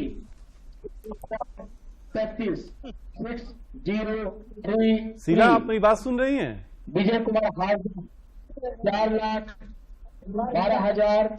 लगता है वहां मतगणना स्थल पे थोड़ी जो है वो आवाज आ रही है, इस वजह से वो नहीं सुन पा रही है हमारी। अर्जुन जी, आपके हम नाम जो अर्जुन जी, वो इतने वोटों से पिछड़ रहे हैं। आप लोग क्योंकि बहुत दिनों से हैं तो आप उद्योगपति, लेकिन राजनीति पे भी आपकी नजर रहती है, तो ये कैसे आप हो गया? मतलब एक न्यूट्रल आदमी के तौर पे जो आप देखते हैं, तो क्या वजह आप पाते हैं? देखिए, मैं उतना राजनीति से अब जुड़ा हुआ नहीं हूँ, फिर भी जो खूंटी में हुआ है उसमें तो मैं यही मान के चलता हूँ कि अर्जुन मुंडा जी से कहीं न कहीं भूल हुई है। वो शायद कड़िया जी को साथ लेकर के चलते तो इतनी भारी पराजय का सामना नहीं करना पड़ता। इस बार तो किसने, आप सर, कड़िया जी तो इस बार लीड कर रहे थे, कड़िया जी के लीड मन से नहीं कर रहे थे। एन मौके पर सम्मान देना और लगातार सम्मान देने में फर्क है। जिस प्रकार से उनको किनार दर किनार किया गया और एन जब ये आया, लोकतंत्र का चुनाव आया, उस वक्त आप उनको साथ लेने की कोशिश करते हैं। तो मैं कड़िया जी को जितनी अच्छी तरह से जानता हूँ और उनके स्वभाव को जानता हूँ, अगर कड़िया जी का हृदय से साथ मिलता तो अर्जुन मुंडा जी को ये दिन देखने नहीं पड़ते। तो बस इतना ही कह सकता हूँ। क्या अमित जी, ये जो अर्जुन जी जिस तरफ संकेत कर रहे हैं, जो बोल रहे हैं, क्या उसमें कोई सच्चाई है क्या? नहीं, मैं इनका बहुत सम्मान करते हुए मैं इनकी बातों से असहमति प्रकट करता हूं, क्योंकि भारतीय जनता पार्टी के वरिष्ठ से लेकर के कनिष्ठ कार्यकर्ता तक एक सामंजस्य का कहीं कोई अभाव नहीं। जहां तक अर्जुन मुंडा जी का आज के चुनाव में जो पिछड़ने की बात है, देखिए, लोकतंत्र में विकास एक अलग पहलू है और सामाजिक समीकरण एक अलग पहलू है। पिछले बार भी अर्जुन मुंडा जी बहुत ही कम अंतर से वो जीते थे और उनके ऊपर पार्टी ने बड़ी जिम्मेवारी दी थी। जनजातीय मंत्रालय का कैबिनेट मंत्री बनाया, साथ साथ बाद में आपने देखा कि देश का कृषि मंत्री भी बनाया, केंद्रीय कृषि मंत्री के तौर पे। तो हो सकता है कहीं न कहीं कोई गैप, कोई कमी तो रही होगी। और एक चीज और भी यहाँ गौर करने वाली बात है, जो विपक्ष ने चुनाव लड़ा, समाज को टुकड़े टुकड़ों में बांट करके, पंथ के आधार पे, धर्म के आधार पे, जाति के आधार पे बांट करके समाज को वो लोग बरगलाने का काम किया। और हमारा मुद्दा था समाज को साथ